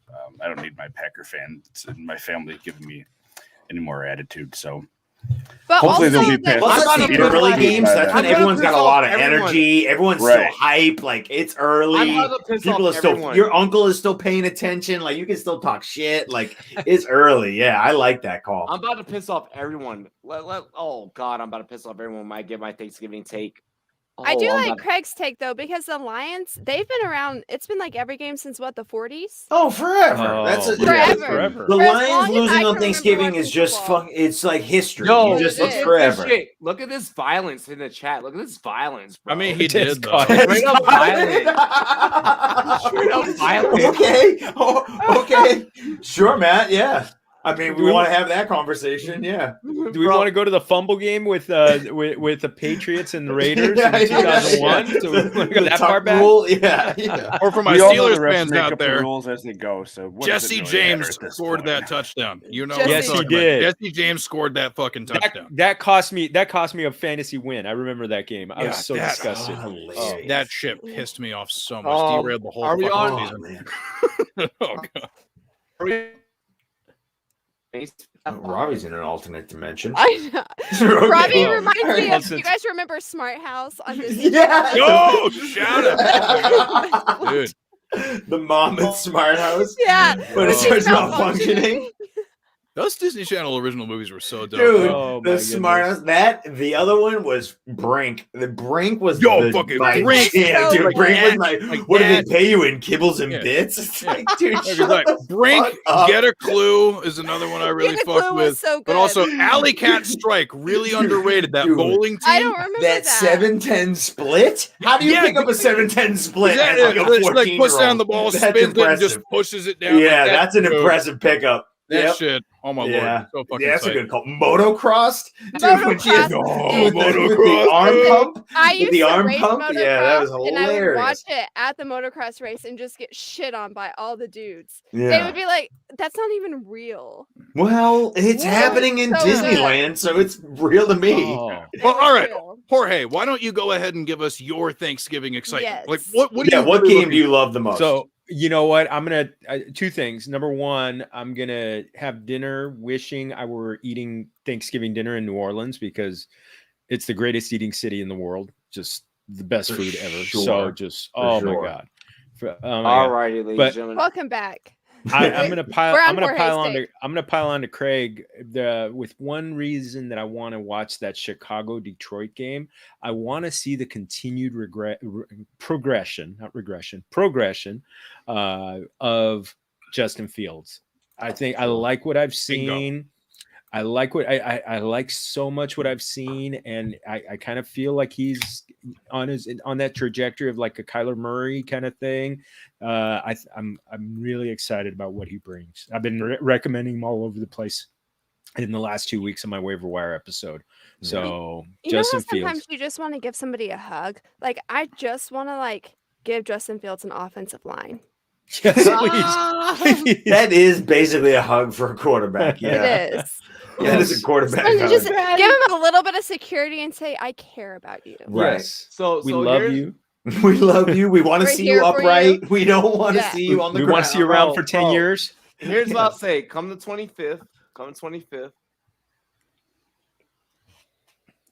I may or may not do one of these games live. Which means Robbie's going to do this live. Every time he says, "I may or may not," Yeah, right. Like he's like, that's I a may or may given. That Lock Raiders, it up.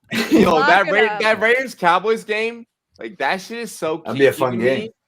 Bro. That shit is so fucking like that is sexual eruption. I want to see them fucking go for 50, like 50 total together. Like I'm betting the over. I want the over. I want this shit to go bonkers. I want this shit to go fucking BANANAS straight bananas. what is the line right now? Sorry, I'm looking that up. Keep going. I'm gonna look that Dude. up. All right, Dallas is favored right now, but like we know that's gonna slide, 7. bro. 7. Yeah, 7. Bro, With that's Am- With Hey. Amari out. Matt Hey. just said golf season, and I'm done. Oh Jesus! Come on, man. Herms has 1 point to make about the Thanksgiving games, if that's okay, though. Yeah. Go. So your boy, the redraft king. What up? Yo, Hutch is here. Self-proclaimed. Hey, I was just on Hutch's show today. Make sure y'all go check out the Young Fantasy Analyst. My little homie is Honestly, 15 years yo. old. Oh, Okay, Young let's Fantasy not Mind. get. Hutch is my that little guy. Hutch. Hey, Yo, Hutch is a G. Hold on. I'm gonna put it on. I'm gonna put him on. I'm gonna put him on. Yo, my little motherfucker is 15 years old. Hold on. 15 fucking years old. I got something for Hutch. 15 years old, and he's killing it in the industry. My man's is better than most motherfuckers in this industry. Like, he's killing it, man. This dude's incredible. I had a great time meeting him in Canton. You know, super he's sharp. such a great guy. Also, shout out Hutch's dad. Love that dude too. But Dude. like, yo, seriously, like, shout out Hutch. But anyways, like, for the Thanksgiving games though, just like, you know, a redraft, you know, guru motherfucker Herms right here. Really pay it. So 6 teams between 3 games participating in the Thursday game. We always know how quick the turnaround is from Sunday to Thursday and how the injury reports are wild. But Thursday is always a unique day when it's the Thanksgiving Thursday because you have so many more teams to consider. If any player on those teams get hurt on Sunday, even if it's like a minor injury, make sure you have your contingency plans in place ahead of time. Even if that means adding players off the waiver now. Don't wait. Spend your Saturday, during the show. Listen to us in the background. Pull it up on your phone. Pull up whatever app you're doing. Fucking search for some shit right fucking now. Even if it's like a preemptive thing that just wastes a roster spot or 2 on your bench. Let's go. Just That's do a it jersey just I love. in That's a haste. jersey I love. Yeah, just do that shit. Also, yeah, shout out the jersey. Love that shit. You're looking good, boo. But like, seriously, we gotta you get it have. back. Hey, hot mark. Hey. Yeah. I love it.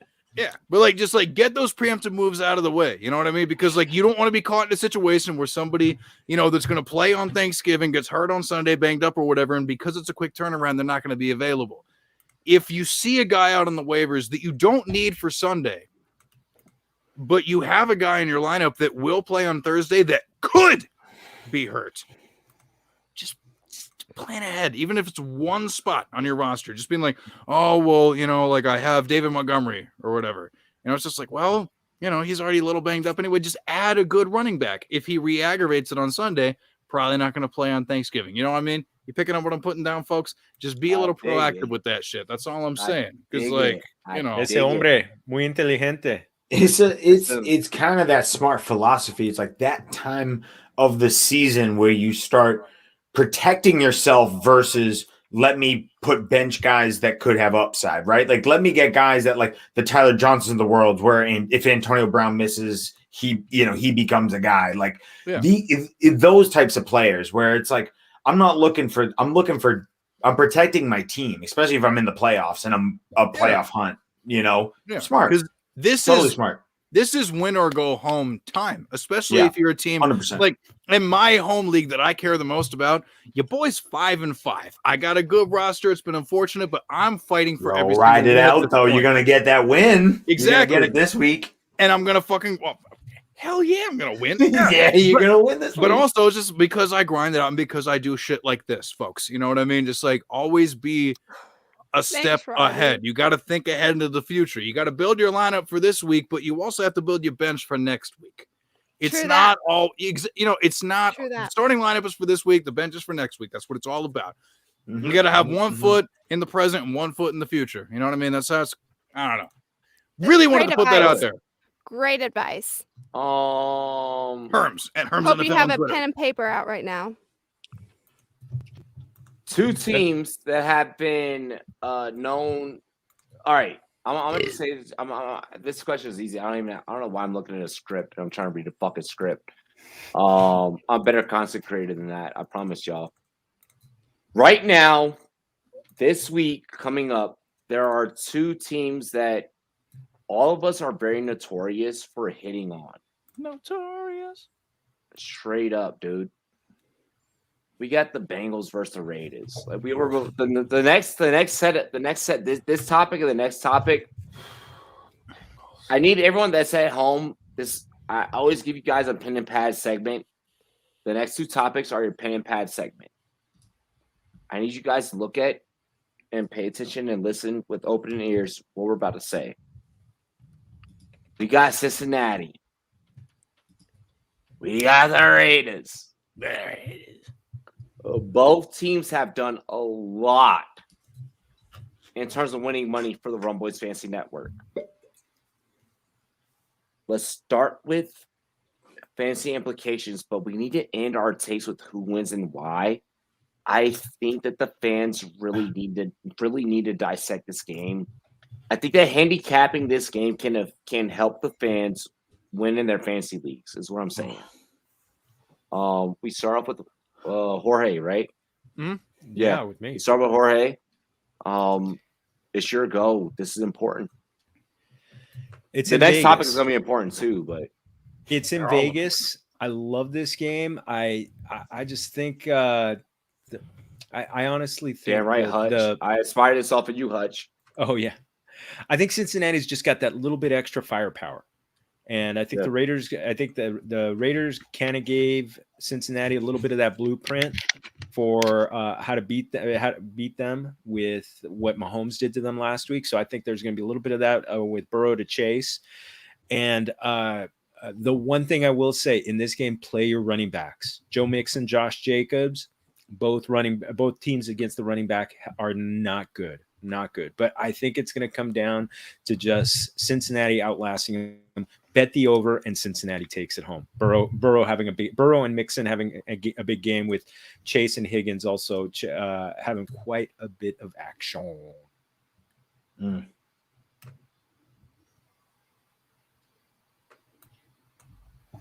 All right. Well, I guess I'll go since Robbie's off in the underground. Oh yeah.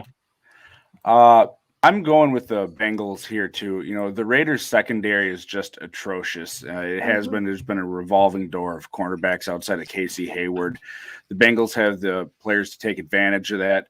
Both teams have poor offensive lines overall, but you know, they're going to be having a situation with the defensive line of the Bengals is a little bit better than what the Raiders have, even though that's been a lot better this year. And I just think the secondaries are what it's going to come down to here. And it really is just gross at the cornerback position for the Raiders. You know, they have guys that weren't doing much of anything. You know, Brandon Faison's a guy that they've had to play as their third guy out of nowhere. Hayward's great. And, you know, I think he's going to be doing as well as one can against a guy like Jamar Chase or T. Higgins. But once you start going to those second and third options, they're just not going to be able to keep up. John. So, I mean, obviously the easy answer is the Bengals, because I think the Raiders are a franchise right now that are just on their heels. This has got a lot of shit going against them where they're just scraping and trying to look for anything to cling on to. At some point, it's going to catch up to them. I hope that the Bengals win. I think it is an important game for the Bengals as a franchise. It's an important game for Joe Burrow. If he doesn't walk away with a win with this, then to me, is he then just that average guy? Like, this is where Joe Burrow needs to step up, be an elite quarterback and win a game and make a statement and say, you know what? The Raiders are on their heels. I understand what's happening, and I'm putting my foot down in their turf. And that to me is what's important. So I want to bet the Bengals, but then again, Derek Carr and the Raiders can surprise. They have in the past. So I'm gonna bet it's anybody's game. To me, it's closer than you want, but I want the Bengals to win. Okay, Maddie. My turn. This is going to be a very high-scoring game. You're talking about 23rd versus 25th in DVOA defense. It's about to be a high-scoring game, but I think that the Bengals are going to pull it out. Yeah. So fantasy owners, get excited because this should be your game. Oh, it's gonna be fun. Both sides of the ball. Yeah. They can't stop a nosebleed either. No. team. So it's just going to Either be lights out all night. I do want to just say, Justin, I do believe that we're going to touch on the Chiefs coming up, and I will give you my answer then. Just want to put that out there. Yeah. On CEH. Sorry. That's called a preview, everybody. A little preview. So stick around. Preview, T. Stick around. Foreshadowing. No one's worried about Deshaun Jackson leaves. Yeah. Herms. I think something that really goes underlooked is the fact that, you know, despite the fact that the Bengals defense has been a lot better than a lot of people anticipated, you know, and I've noticed it's just, I mean, like, I'm coming at this from the perspective of a fan of an in-division rival of the team. Like, I've noticed a lot of, kind of like the flaws and the ways to beat the Bengals, like for a long time. Now, granted, before I even go any further, the offense is a completely different animal than it has been in the past. I will acknowledge that completely. But as far as the defense goes, we've seen multiple instances this year where if you chip away at the Bengals defense by simply just pounding, wearing them down and keeping them out on the field, they become exploitable as time goes along. Fortunately for the Raiders, they do have the tandem of Josh Jacobs and Kenyon Drake to be able to just because we remember back in the day on After Dark when we used to, every now and then there was like a big fight or something. We'd always talk, in boxing, doing all that shit. It's not always about going for the knockout because those body blows are going to wear you down. You know what I mean? Like there's water in the basement. Yeah, exactly. So that is how you can beat the Bengals defense for sure. The Raiders, it sucks what happened to fullback Alex Ingold, if I remember correctly. I don't think he's toast. Jalen Richard also suffered an injury last we saw the team. So the running back depth is not there necessarily, but they have enough to be able to, I don't know, if the Raiders offensive scheme has the wherewithal to be able to be like, yo, we got to pound the rock early, get these guys soft a little bit, then pounce on them later. I do believe the Raiders have a better chance than I think people are giving them credit for. And also Leafs, you have a really good point. The secondary does have a lot of question marks, and that is something that is very true of the Raiders, but the front seven has been very good at applying pressure the entire season. This is something that I didn't really expect, but to be honest, Max Crosby is the highlight name for sure. Like, this guy is absolutely incredible. The way to fuck with Joe Burrow is like that offensive line for the Bengals is not very good. Like a lot of it. The Raiders offensive line isn't that great either. No, I agree. But the run game's not going to take off. I mean, that is what it is. For sure. I just, my point ultimately is like, while secondary. For sure. My point ultimately is like, while I do agree with the Bengals will probably win, I do want to point out to viewers and listeners that it's a lot closer on paper, in my opinion, based off of the deficiencies and the strengths of both teams, because honestly, in terms of how both teams managed to win their games, they're very level, to be honest. No, that is a great point. That's a great point. I just wanted to throw that out there. So just don't expect it to be if you're looking for this to be some sort of lopsided affair in one way or the other, I think that's a weird stance to take, and not insinuating anything about anything you guys said, but just generally speaking, you know what I mean? Whatever. Yeah. I'm talking too long, but my point is I thought it would be important to shed some light into this because this seems from a distance the Bengals are going to win this, but it's don't be surprised if this is a very competitive affair. And sometimes Burrow has issues getting the ball off quick and trusting those split-second decisions. If he can go out confidently and make that happen, it's going to be lights out Bengals all day. But if he even hesitates, he's going to get rocked, and it's going to be a rough game the rest of the time. But I see what you're saying. Yeah, this could be a dogfight. Could be a dogfight. It's going to be a good game either way. Maddie, do you feel like it's just do you have a specific pick on this game? I'm going with the Bengals just because. I'm going with the Bengals. Yeah. Yeah, I don't think the Raiders can't get the run game off the ground. They can't. And I do feel like the Bengals are going to be able to compensate for that. Yeah. I'm in agreement. I thought I was going to sort of think of something smart to say, but I couldn't. No. John. Are we going back? We're going back on the Cincinnati Bengals? Yeah. So I agree. I think that Cincinnati and Joe Burrow need to win this game. It's an important game for them and how that goes. But like Herm said, it could be closer than you. That's why I was curious what the line was. I was curious, what the odds were and where Vegas was betting, because the money's probably going to be heavy on the Bengals, but it could be a tighter game than you think. It could be a field goal. It could come down to the last drive, and Joe Burrow just needs to make a play, and he does, and all of a sudden they win a game. But if the line's 7.5, then give me the Raiders. It's a sneaky dogfight candidate. You know what I mean? Like, and to Maddie's point, like, it's unlikely that the Raiders will be able to establish the run game given the fact that they lack the depth due to like health concerns for other players.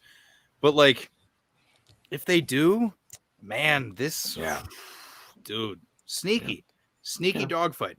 It's not even just the running back situation. I truly don't feel like the offensive line is designed.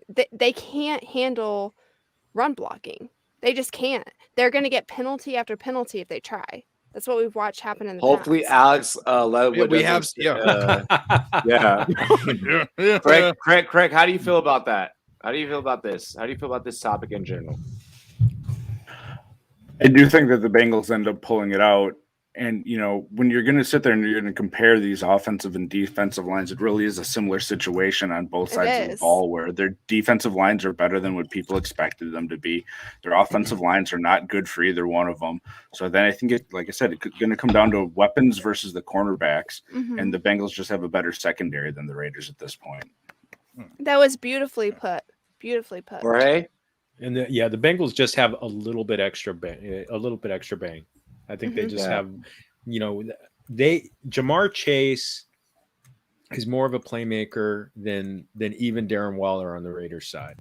And that's, I think he's going to make a play. And I think the Bengals are going to get the ball at the end of the game. They're going to have it at the end and they're going to win it.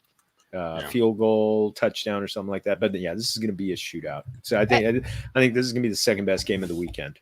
If Bengals are smart, they put Herbert under center. What am I talking? I'm sorry. Burrow. I'm literally on it tonight. We've been doing it. We've been doing it hard. Don't worry. We have one last topic. Sorry. Yes. Oh, sorry. They put Burrow under center just like how Herbert does with his little play action. That's gonna happen. It's gonna open up. It's the exact same thing. Herbert doesn't have the offensive line specifically on the right side to not get demolished, but you put him under center taking snaps. The offensive line has 1 second to kind of gather their thoughts, get things rolling, get things in movement before everything happens, and everything flows a lot better. So if you put Burrow under center, things could open up. I don't know that that's going to happen, but if they do, it's going to be game over fast. Yep. And I really want to emphasize, like, you know, we're all very smart analysts on this panel for sure. But when it comes to what you need to know about the stuff that happens deep in the trenches, boom, right here, and boom, right here.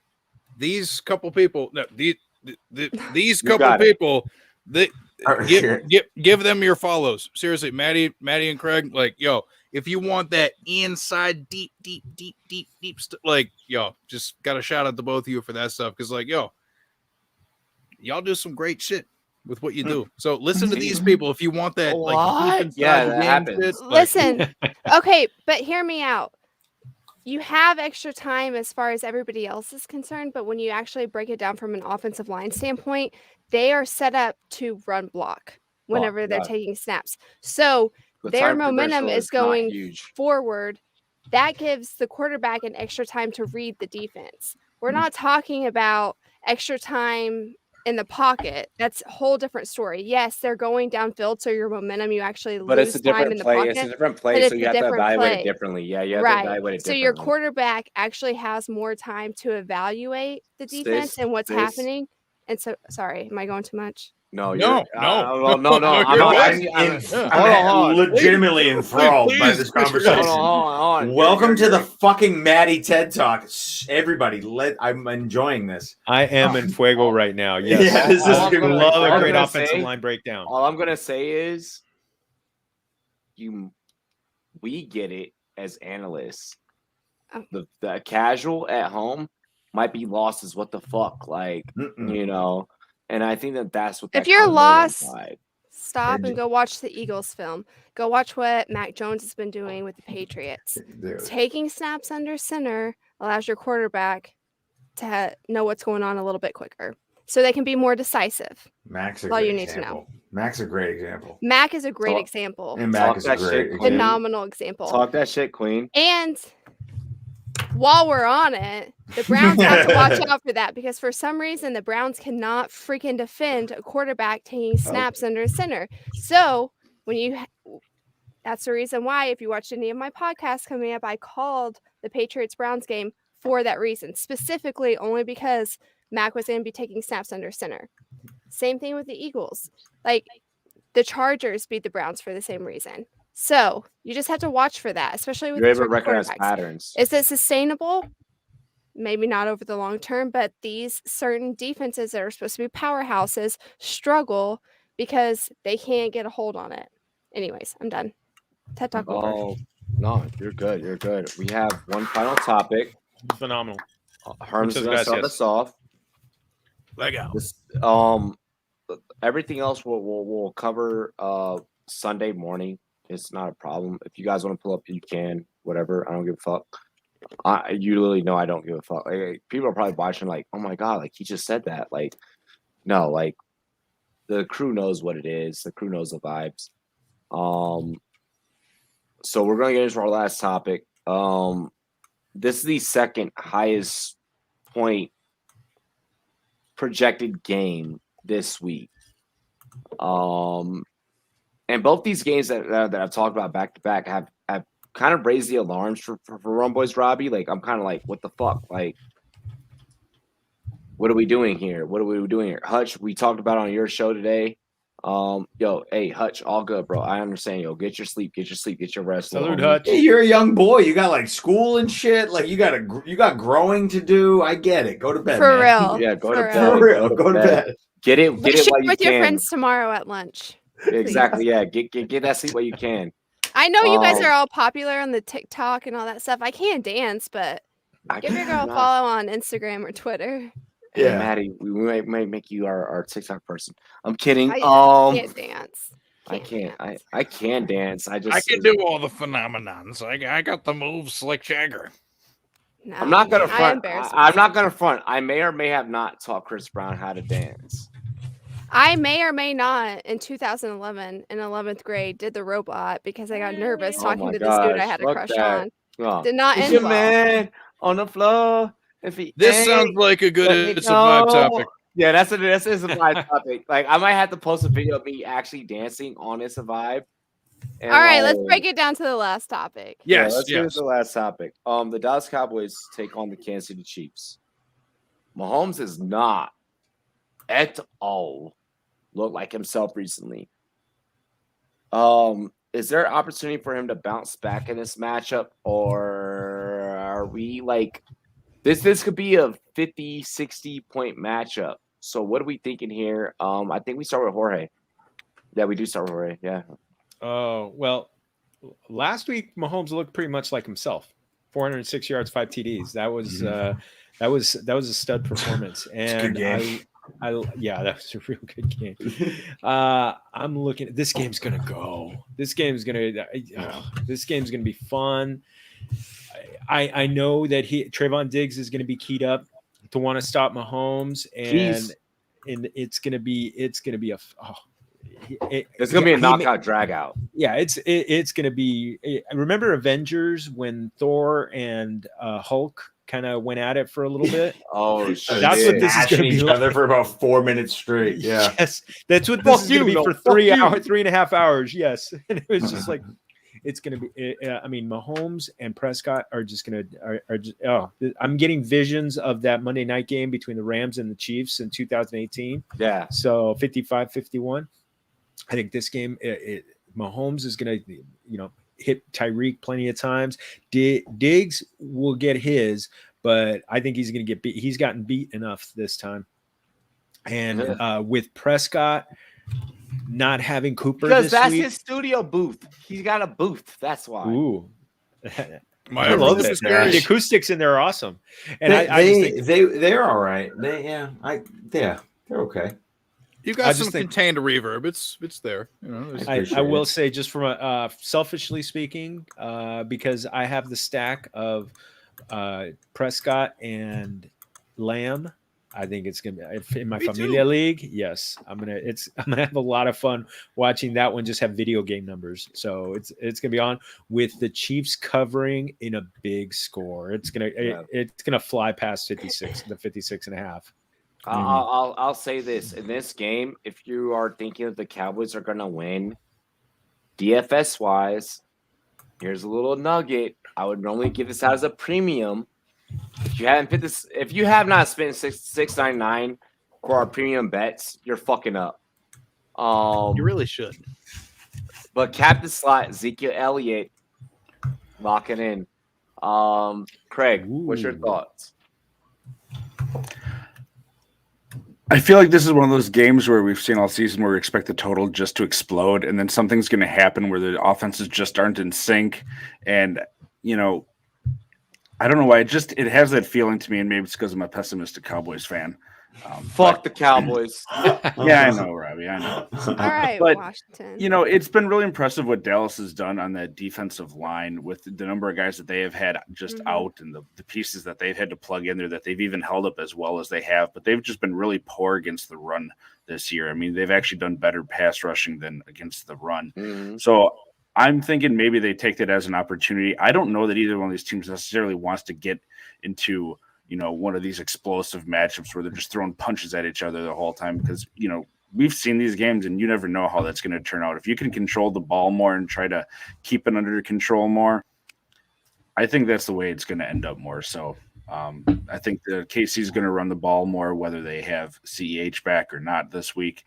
And we know that the Cowboys are capable of that too. So that's the way I'm leaning. I mean, I'd probably take the under personally. And as a pessimistic Cowboys fan, I would bet KC just the way if the Cowboys win.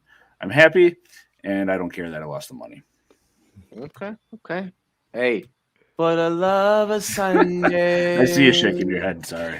Yeah. I think I'm about to go toes here in a minute. Go ahead, Matt.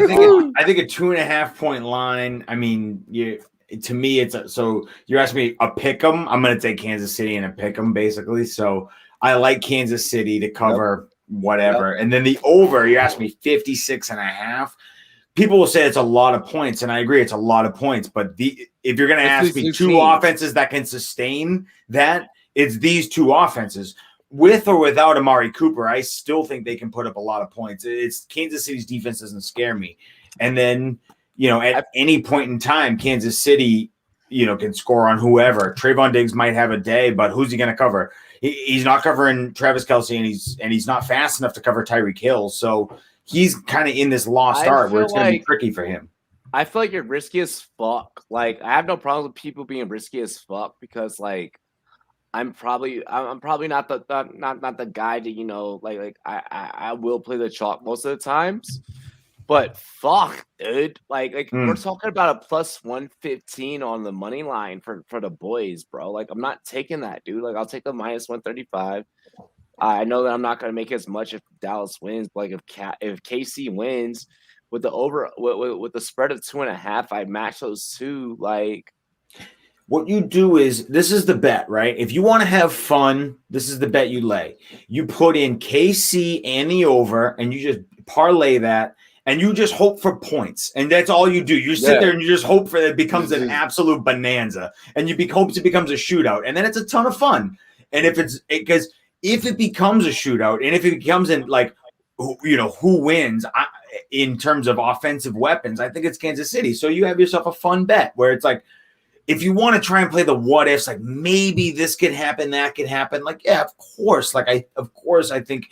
The Cowboys are a good enough team. And Trayvon Diggs could lock down Tyreek and they can hold him to a game. But the percentages, to me, the odds are that it's going to be a high scoring affair with Kansas City on top. I'm going to break the streak. And that bet, if you parlay the two, throw $20 on it, you have a little fun, and you have a good afternoon. It's no big deal. Yeah. Okay, Craig. Or wait, is it? It's my turn. I'm patiently waiting. I thought, it goes up. It goes up. Yeah, you're right. I want to see her go toes. I want to see her go toes. Let's go, Maddie. What you got? I love you, John B. But in a reference to It's a Vibe, fuck you. Maddie's I'm fuck so you of the day. against that. That's my big fuck you of the day. Listen, this game is going to come down to Patrick Mahomes and Dan Quinn. My money is Dan Quinn is going to target the weakest point of the Chiefs' offensive line, which is Orlando Brown Jr. They are going to try to make him play athletic. They are going to bring Micah Parsons down into the box to fuck shit up, and Fuck Orlando it Brown up. Jr. will not be able to handle it. I give Patrick Mahomes 2 times of just having the pocket destroyed, and he's going to lose all confidence. That takes away Tyreek Hill. I don't give a shit if Diggs can't cover him. He's not going to get the opportunity because Patrick Mahomes is going to throw the ball away, because that's what Patrick Mahomes does when he gets in his I got to save the day, I'm the Messiah mentality that he gets into. He doesn't make smart decisions. He has had a record of doing that all season long. He has 1 good game under his belt, maybe 2 if you give him that, and it's against not great defenses. And then you want to look at the other side of the ball. 10 out of 10, I will always take the bet that Dak Prescott wins against a defense who's 30th in DVOA. When you have CD Lamb, when you have a tight end who can catch the ball, who can block, when you have a dynamic duo in running back in Ezekiel Elliott and Pollard. Give me the Cowboys all day long. I do think that it's going to be a decently scoring game as long as Patrick Mahomes doesn't get fucked up. I'm about to get freak nasty on this bet. I think that it's going to come down to like 3 points, but Dallas is going to win. I think I'm about to get freak nasty on this shit. Herbs, drop your shit, because I'm ready. I'm about to get kinky as fuck on this bet. Like, ahoy, mateys! Herbs, take it away. It's quite the climax. I'm gonna be perfectly honest. I'm not sure I'm gonna be able to say it any better than Maddie did. Like I love you for that, Herbs. I don't have anything to say. I can say it. Maddie encapsulated that entire thing to a fucking T. I mean, like, dude, like for as much and like, and the great part of this is that it's a callback to something I said in the first topic. You know, commenting on Dan Quinn's failure in Atlanta, trying to build that shit. He has really reclaimed himself as a coordinator. Yes, the team builder, the head coach. Yes, it was a little wonky, but a lot of, and go back in this channel's YouTube history of Rumboyz After Dark. We talked about how we, as a consensus, kind of expected the Cowboys defense to be a little bit of shit. But like they're doing the thing, they're doing the thing, and like and damn thing, and handing it back to Matt. Like that Dan Quinn is like, honest, he's that dude that's making this happen. So there's it's a like, reason why they're not going to split safety like everybody else in the league. There's a reason. Yeah. So like honestly, I'm gonna say it like this. She had I don't have anything. Quinn's doing what he should have been all along. It's just I'm gonna say it like this. And he's just focusing on defense. I agree with that. Exactly. That was the issue. Is he was trying like to change this. his mind, and he can't do that. You are absolutely 100% motherfucking bugging, straight up wilding. If you are not going Dallas on this on the money line. There we go. Okay. Listen, Thank you. Hold on. This game was looking a little weird. I'll put money. I'll put money on this game right now, Robbie. You know that. Plus 115. We are staring at a barrel of 135 on a QB that has been fucking just turn the ball over at an immaculate rate. When you got a defense that actually will go out there and perform. Like, here's the thing. Dallas doesn't have a defense that isn't gonna perform. Like those guys. How do you beat Dallas in their defense? You run the ball. You run the and ball. Andy Reid doesn't know how to fucking play call to run the ball. It's not gonna happen. Andy Reid's gonna burn his first fucking timeout in the third quarter. His second half timeout in the third quarter, anyways. Like he's coaching off a fucking Waffle House menu. For real. Dallas is probably about to beat the fucking dog. That's slow motion. Like I have a feeling they are about to beat the dog shit at the Cowboys. I don't think it's gonna be through the running game though. Here's what I think that's unique. I think you can take the receivers on their receptions and their passing yards. I think you take CD on his receptions and his passing yards. I think you take Tyreek Hill on his receptions and his passing yards. Well, maybe not Tyreek. Maybe you go Kelsey on his receptions. I definitely think though that this Kansas City offense is 10 times more high octane than this Dallas Cowboys defense. Okay, but I don't think it's enough to uphold staying within 3. Like you're not I'm sorry, the spread is at 2.5. You're not winning by a point, Kansas City.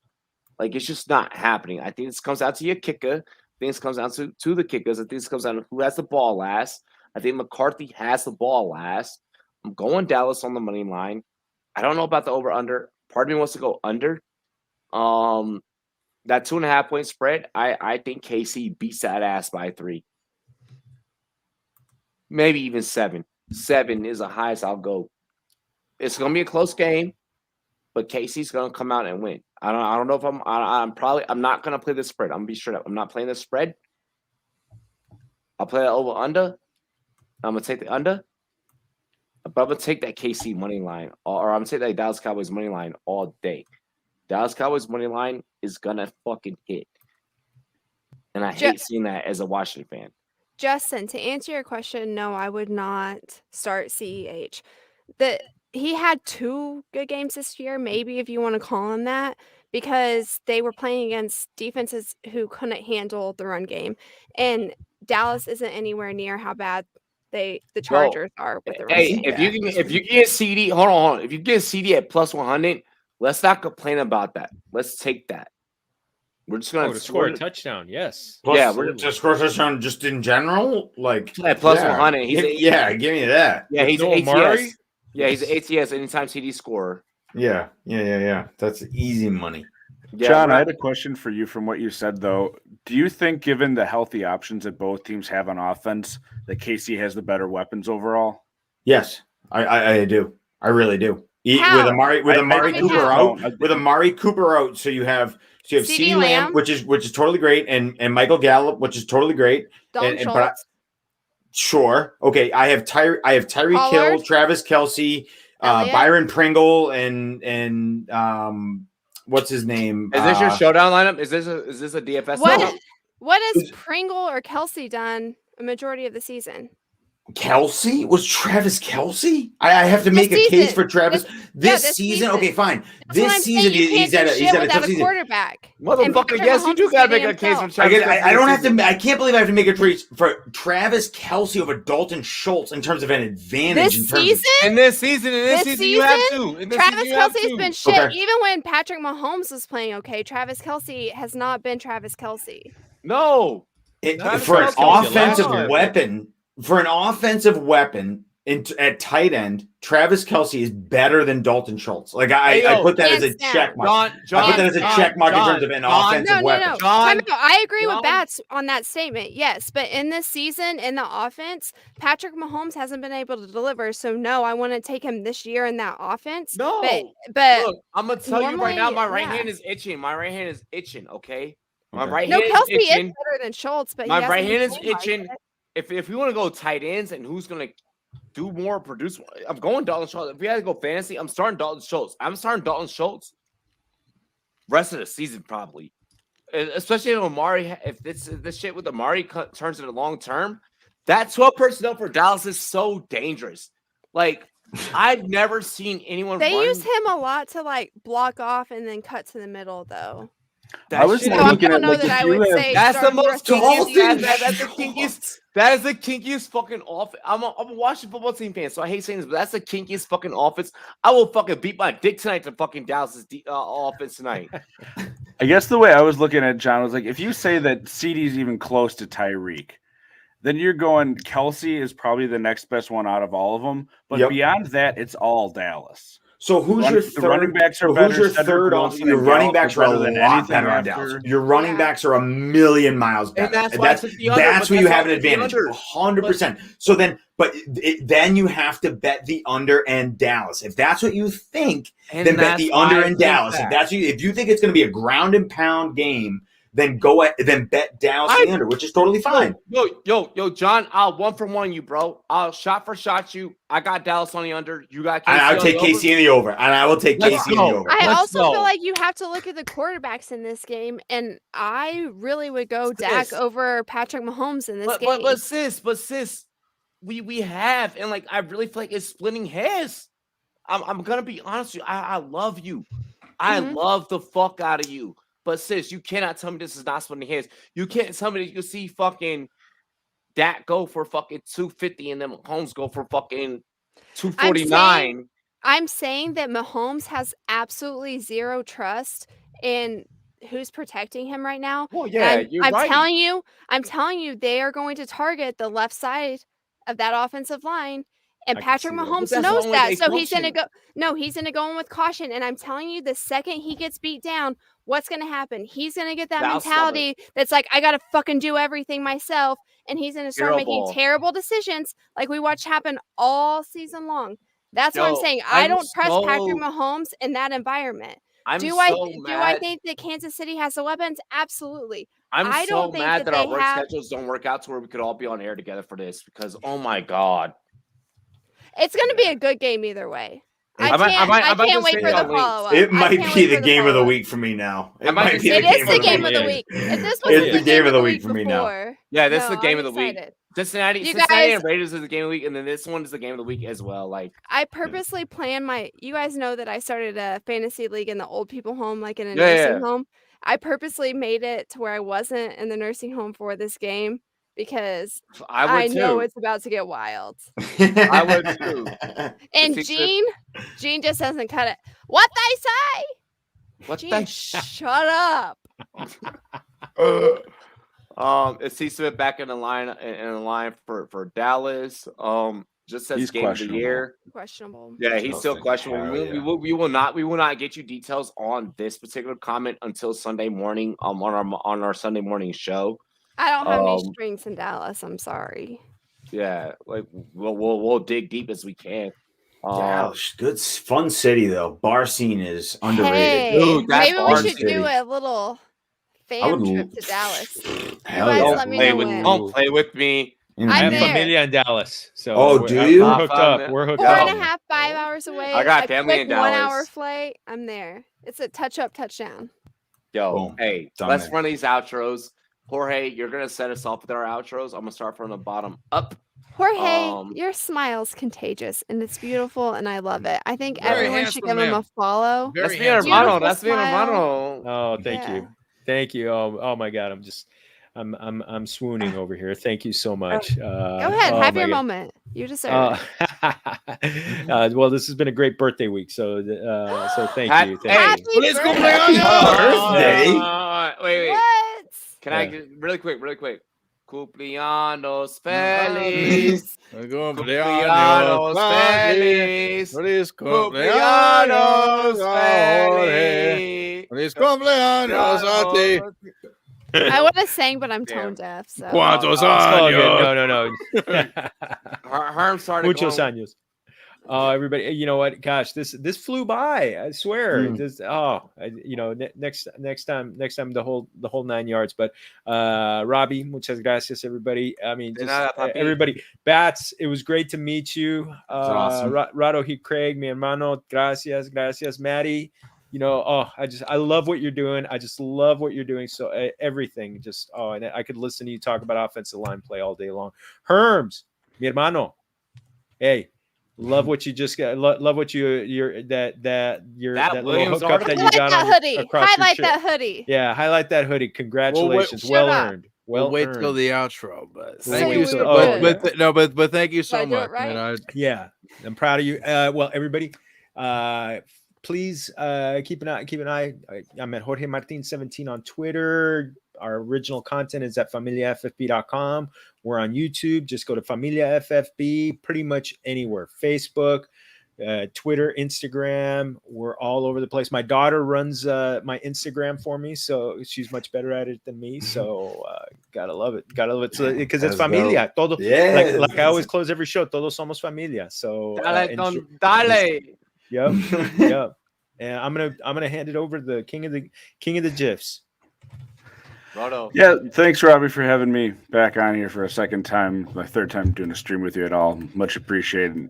Herms and John, we were on the last time I was on here, so glad to be on with you guys again. Maddie and Jorge, glad to be on with you guys. Good to meet you guys on here.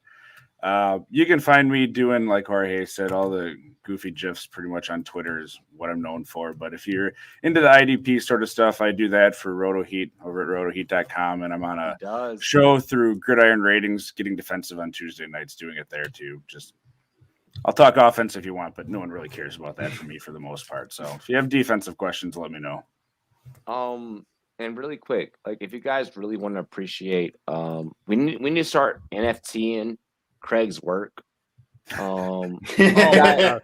So many good gifts. So many good gifts. If you guys want to get NFTs out of Roto Heat, Craig, I think that's his next business venture he's ready to go into. So go ahead and show him some love because here's the thing. I just want to take this really quick second while we highlighted you, Craig.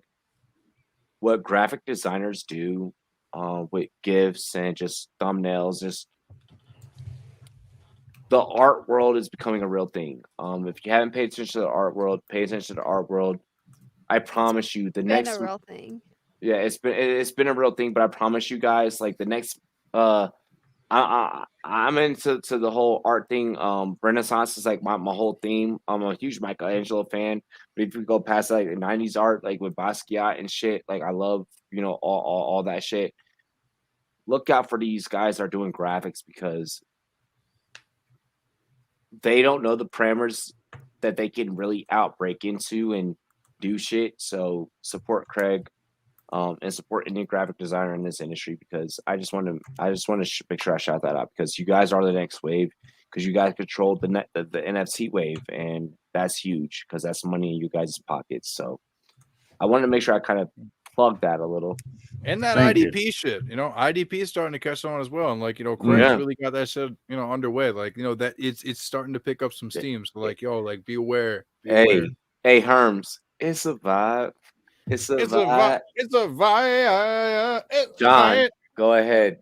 What's up? So I'm basically retired Fantasy Pros ranker and article writer, and I just watch football for fun again, and it's so great. And I love that I get to do that. And I apologize for anyone who followed me for content and followed me for all that shit, but I'm still out here, doing it's a vibe and living my best life in my new job in my liquor world. And so it's great and I enjoy it. So if you're in the Twitter streets, hit me up. We can talk football. We can talk cocktails. We can do whatever you want, man. I'm just having fun and I'm happy to be alive and happy to be with you guys and talking football. We just need to hurry up. We just need to hurry up and write the fucking rum pirate cocktail book. Like I'm 10 steps ahead of you. I got infinite ideas. So yeah, man. So yeah, I just loving everything I'm doing, man. And I love being a part of this panel. This Rumboyz After Dark is one of the first starts I ever got in terms of podcasts, in terms of live streams and doing all that. And so I always pay homage to you, Robbie, for years ago. This is crazy when I say this, years ago coming on Rumboyz After Dark. And it's 2018. Wild. It's kind of wild to look back. Yeah, it's kind of wild to look back at the times that we've had. And I'm very appreciative of the journey I've taken. So we're old in this industry, John. I'm old as shit, man. I'm sick of this. I'm sick of all y'all. I'm sick of all y'all. I'm sick of all. Back when I was a young pup and I had like good ideas in the fantasy football space. You have not seen John and I in person. If you're sick of us now, you just wait to see us next year. Ken was legendary. I love a good bromance. Oh, Maddie, it's like Romeo and Juliet. They're all over. They're all over this panel. Oh god, there's a lot of bromances. Like me and Jorge, like me and Jorge go back like 4 class on the Cadillac. Hearn's my little brother. Craig, he does like he does so much. Like Craig has never been exclusively asked to do something for Rumboyz. He just does like the gifs and it just comes out like art. Like art is art. So like you just it's just beautiful. Like you just take that. Like so like yeah, this panel tonight's been fired. Maddie, it's your sign off though. I'm taking up your airtime. I'm sorry, little sis. It's all right. I don't need much. I'll get my point across. I'm still new, but I like to have a good time. No, you're not. I came.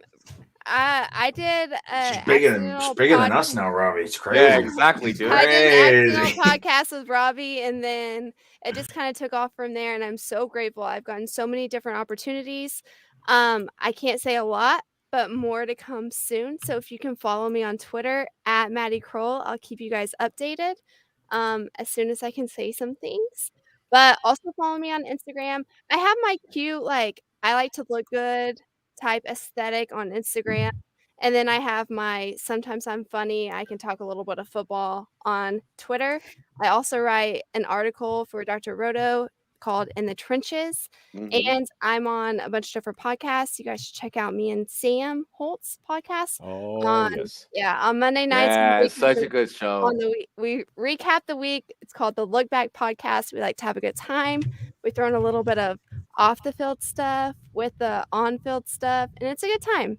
And really quick, I never expected us to become coworkers in the way that it happened, but And then I didn't let him say no. and I now, invite myself to everything. It's fine. and now we're coworkers. And like honestly, I can tell you guys, like I've worked with a lot of people in the industry.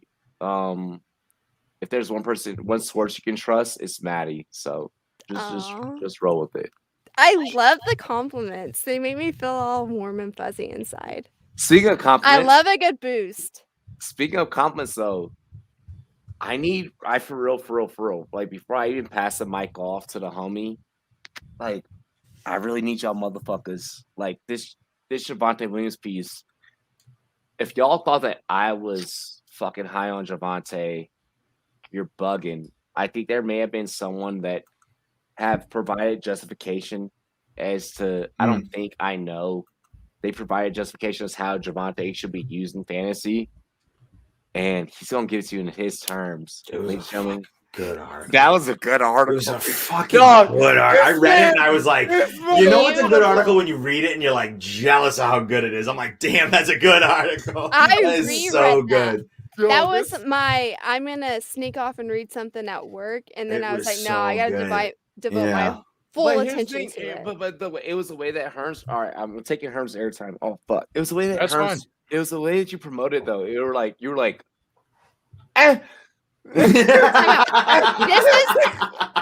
is the article that you take into the bathroom to devote your full attention to. Dude, When you're this sitting is on the article that pod. makes you rethink all of your dynasty strategy. strategy. That's exactly Then what you this stay article way is. too long. that you don't even share with your friends because you want it for yourself. That's how good 100%. it is. Here's the thing, before we even let 100%. her sign out, here's the thing about the article. Like he at least slid it into the fucking marketing world. Like from a marketing standpoint, he was like, and like just like here's just a tip. Dropped and then The iceberg, the old iceberg tactic. Yeah, bro. I get So it. like I was already like reading this shit, and like when I started seeing people like Herm, such a great article, I'm like, y'all niggas ain't been reading his shit the whole time. Like, what the fuck is wrong with y'all? I apologize. shame. That was me that just came out. That was the original me. But like, I was just like, Let the man speak. bro. The legend himself. Hey, Herms, talk your shit, dog. We've hyped you up.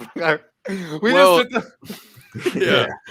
I appreciate the kind words so much, and I do want to take this opportunity to tie it into everything that I was saying about earlier, like the Movember, like mental health and all this, because like honestly, like comedy and deflecting, with being humorous is it's kind of a defense mechanism for me. You know what I mean? Right now. It's one of those things where it's just like, like I do tend to downplay certain things that I feel confident about because I don't really have that confidence in myself. But, through being in this space and through collaborating with other people, I have been able to feel more confident in myself and my knowledge and the things that I feel like I can contribute to people.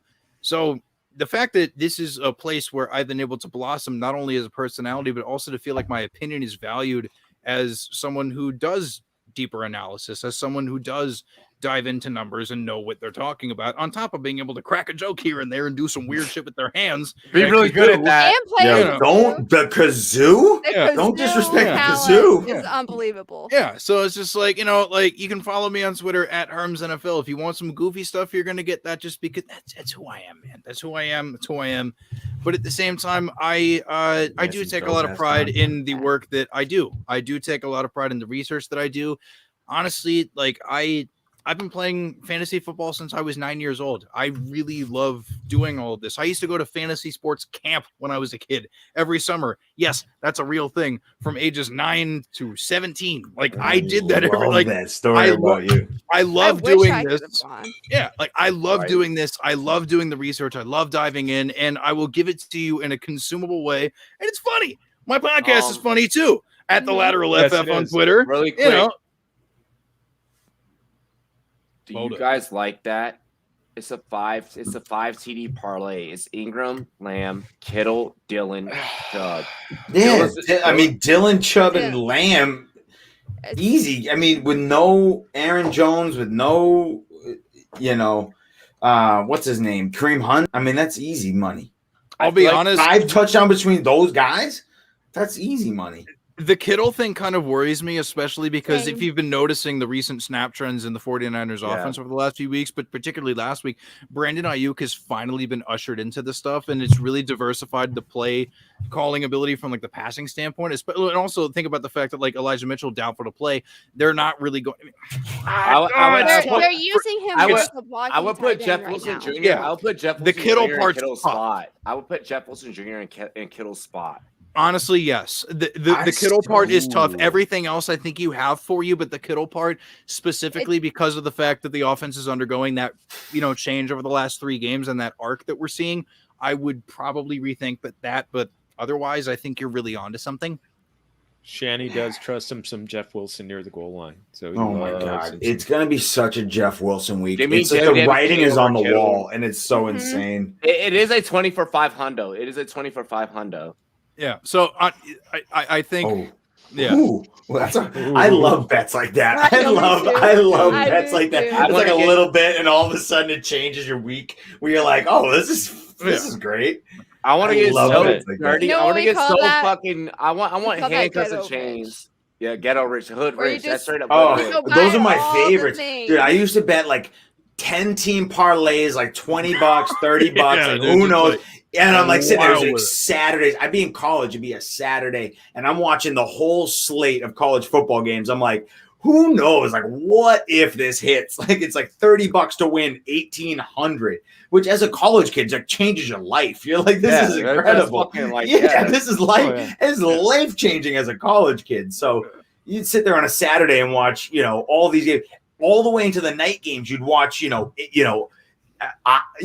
Hawaii versus whoever out at 10 o'clock at night. And, Right, yeah. and you're just like hoping play for with a me. win. You're like sitting there hoping and scraping, trying to hang on to a parlay. It was unbelievable. See, now that I'm getting more into it, I don't like to watch. I like to be surprised. I like to Just open wake up up and the just next be day like, and see if you money. win money. Hey, Yeah. Tomorrow's fight night. That's I'm fun about to be too, the though. worst. I'm about to be the worst tomorrow. Like, I'm literally gonna be like, am I going Sean Porter? Am I going Bud Crawford? Like, tomorrow's fight night for boxing. It's like, I'm sorry for all my Twitter followers. You're gonna get bombarded tomorrow. Like, your best bets. But I promise, we're gonna fucking clean up tomorrow. We're gonna clean up on tomorrow on Twitter. But Let's start off with either our- way, with our sign-offs. I just wanted to wrap up with the Yeah. I put a lot of work into what I do. I appreciate the fact that, people enjoy my humor and, the antics that I bring to the table, but I do a lot of research in the stuff that I do. And I'm glad that you all are very complimentary of those efforts. And I really thank you all for even saying those things about the work that I do and about me, because it really does mean a lot that everybody here believes in the stuff that I do. And you can find that at The Lateral. On Twitter at The Lateral FF. We have a website, www.thelateralff.com. You can find my contributions to Football Absurdity. Football Absurdity is on Twitter at FBall Absurdity. Website, www.footballabsurdity.com. And pretty soon you'll be able to find me somewhere else, but I'm not ready to announce that yet. So just, gang. That's gang. Yeah. There you go.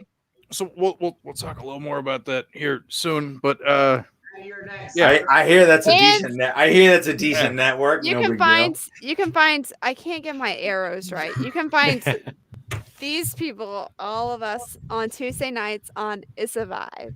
32-bit. It's a great channel. It Mark, is a it's Grant. lot of fun. We got the homie Michael Florio doing his yeah. thing. I mean, and also shout out it's expanded a bunch. We got the homie LQ, Laquan Jones, Real Deal Yeah. Fantasy doing his thing. Oh, Dave LQ. Kluge up there doing his thing. Steffi Small doing her thing. We got a lot of really cool Jake stuff happening Bridge over. doing his thing. Oh my! This love is the Jake comedic Bridge. genius himself. So good. Oh yeah, He's so, unbelievable. Yeah. Find us all on 32-bit. It's a Losing vibe. by It's estimation. time. It's wonderful. It's absolutely gorgeous, and just I love y'all. Until Chef's Robbie kiss. comes back, I just want to just mwah, mwah, mwah. I also want to all take this around. time. If you have a few minutes, check in on your friends, check on your Yeah. homies, check on Please do. your family members, specifically around the holidays. You know, our boy Amari's been through some stuff recently, Shout and out he's been Amari, having to deal with Shout out it. Amari, yeah. So a lot of love going his way, and just truly, like, if you have friends you haven't heard from in a bit, just check in on them. You know what I mean? Take the It time. takes 2 seconds to 2 text. seconds. It takes 2 seconds. It literally does. So And it could change somebody's life. Absolutely. I'm gonna spin it like this. John checks in on me at least like when I was going through what I was going through, like serious. It was like every day. Yeah, it was every day when you were now. We're at least now. You know, I've gotten better. And every couple days. Every couple of days. Yeah. Yeah. So when I tell you that there are people that give a fuck about you in this space, like in this industry, there are. And if you don't have anybody, reach out to us. You guys Hell know yeah. my DMs are open. I love a good slide in. I love Yo, a good slide in, and I'll be there for real. you. Yes. Let's chat it up. In Especially the we keeping it trill. We keeping it trill. Giving that thing a bean. You already know what it is. You already know the vibes. YKTV, you know the vibes. John. Yeah, Maddie, nice Friends reference. Nice you friends. could. What did I say? What I'll was be the there friend for called? you. I didn't even I'll catch be that, but there for yes. you. If I could Yeah. sing, I would. Friends. Go ahead, John. Great show. I didn't realize. I can't follow up Maddie. Maddie was given life advice about, positivity and all that. And I agree. My DMs are open. Anybody needs any sort of help. Reach out, man. We can hang out, we do a Zoom call, we can have a couple drinks, talk tequila, have fun. I'm always open, man. I get it. Like depression and all this shit and suicide and all this shit is real. It creeps up on you, and I get that, man. And John has talked me off the cliffs. Hear you, and I absolutely hear you. But my brothers and sisters, I promise you, somebody loves you, and it's and they're here and they're with you. And if you can't find them, find me. And I promise you, I'll give you nothing but love. So yeah, if that's the direction we're going, that's it, man. And I got nothing but respect for anybody who's going through shit, because we talked about it on It's a Vibe.